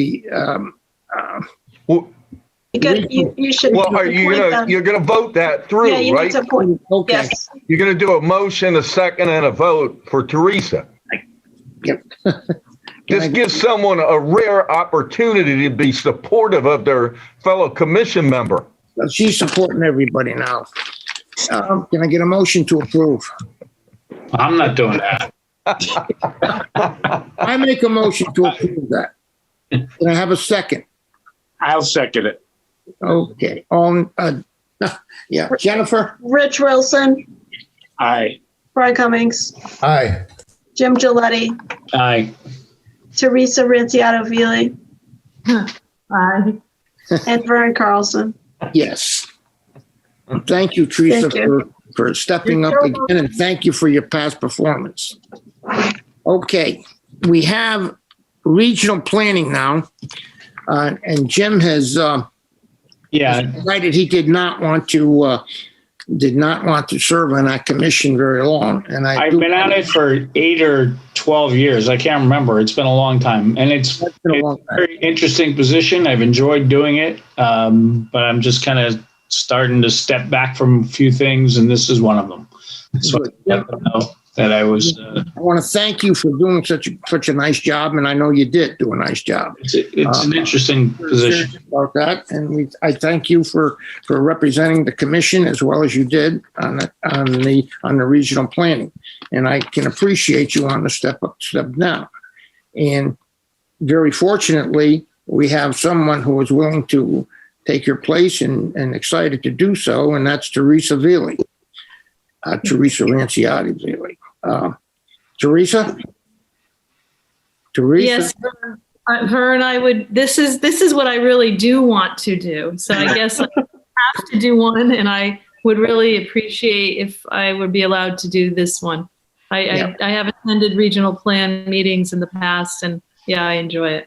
Okay. I promise to come back and report every month. Okay, I'm happy you'll do that. Okay, I make a motion to approve Teresa Ranciato Avili for regional planning. Can I have a second? Vern, this is Brian Cummings. I will second that. Okay, Jennifer? Rich Wilson, Aye. Brian Cummings, Aye. Jim Gilletti, Aye. Vern Carlson, Yes. and Teresa. You gonna vote for yourself? Yes, I am. Thank you. Aye. Thank you. That's fine. Okay, that's good. We've done very well. We have, Jim? Yeah. I want to go to you on this list. And we did receive a list, and I can't hear you, Jim, at all. I said, let me jump in and try to short circuit it. It's late, which is I knew when we were going to get to this. The CEO gave us a report. The report shows there's a bunch of houses with multiple kids in it. She got back to me. I really think we have to talk about how we can talk about enforcing our regulation of no more than 3 people, because she told me that she sent some letters, and what happens, she sends letters and people get back to us and say, oh, I'm sorry, it won't happen again. But those kids are going to stay there till the end of the year.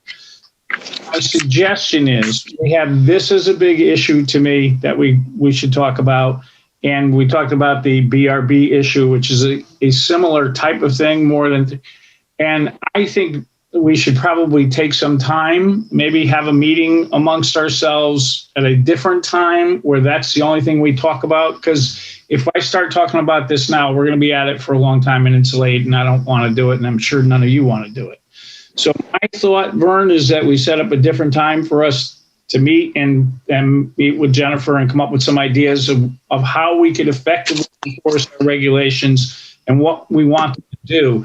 Because right now, I think Laura ends up being kind of toothless in a lot of these situations because there's not a lot she can do. So that's my suggestion. We don't do it tonight. We can't go through all this tonight. It's a problem. We got the list. If you looked at it, there's 8 houses on there that have 4 students in them or more. I think there's 8. And I know of others that people are telling us of others. So we need to talk about it and come up with some sort of a plan. Maybe change our regulations. I don't know. I don't care. But I think we need to address this. Well, we will talk about it as a full commission.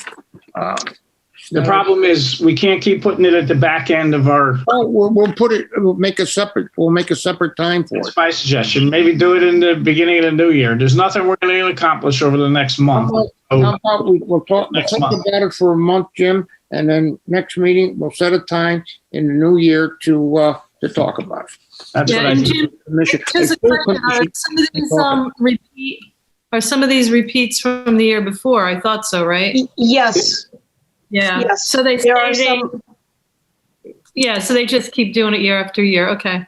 And that's exactly the point. When she says, oh, the people apologize, well, that doesn't get us anywhere because we get to the same place next year. So we need to do something that we can figure out a way to enforce it. So I think a separate meeting is the only way we could really do it. And let people come and tell us what they think. Okay, good. Nobody will. We'll do that as far as that part goes. Is there anything else that should come on board commission tonight? If not, I'll make a motion. We approve the minutes from The minutes. Thank you. Did you do the That's it. minutes? oh, the I minutes, just the minutes of November 9th. Jim made a motion. made the motion. Did we had a I'll second? second Jim's motion. Okay. Jennifer? I'm sorry. Yes. Rich Wilson, Aye. Brian Cummings, Aye. Jim Gilletti, Aye. Teresa Ranciato Avili, Aye. and Vern Carlson. Yes. Okay. Teresa? Can I get a Yes, motion to adjourn? Yes, Teresa Ranciato Avili. I make a motion to adjourn. Okay, can I have a second? Second. Can I have a second to Teresa's motion? Yeah, I'll second it. Jim Gillette. We are standing adjourned. Thank you so much, folks. Merry Christmas. We all voted unanimously.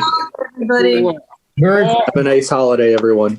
Have a happy Hanukkah and Merry Christmas, everybody. Everybody. My dog's asleep on the couch behind me. Best of it to the rest of us. Thank you all. Thank you, Look at all guys. of you. Bye. Bye-bye. Okay. Good night. Thank you all. Good night. Good night, Vern. Be well. Good night, all. Very much. Good night. Take care, guys. The preceding program is brought to you in part through a grant from the town of North Haven.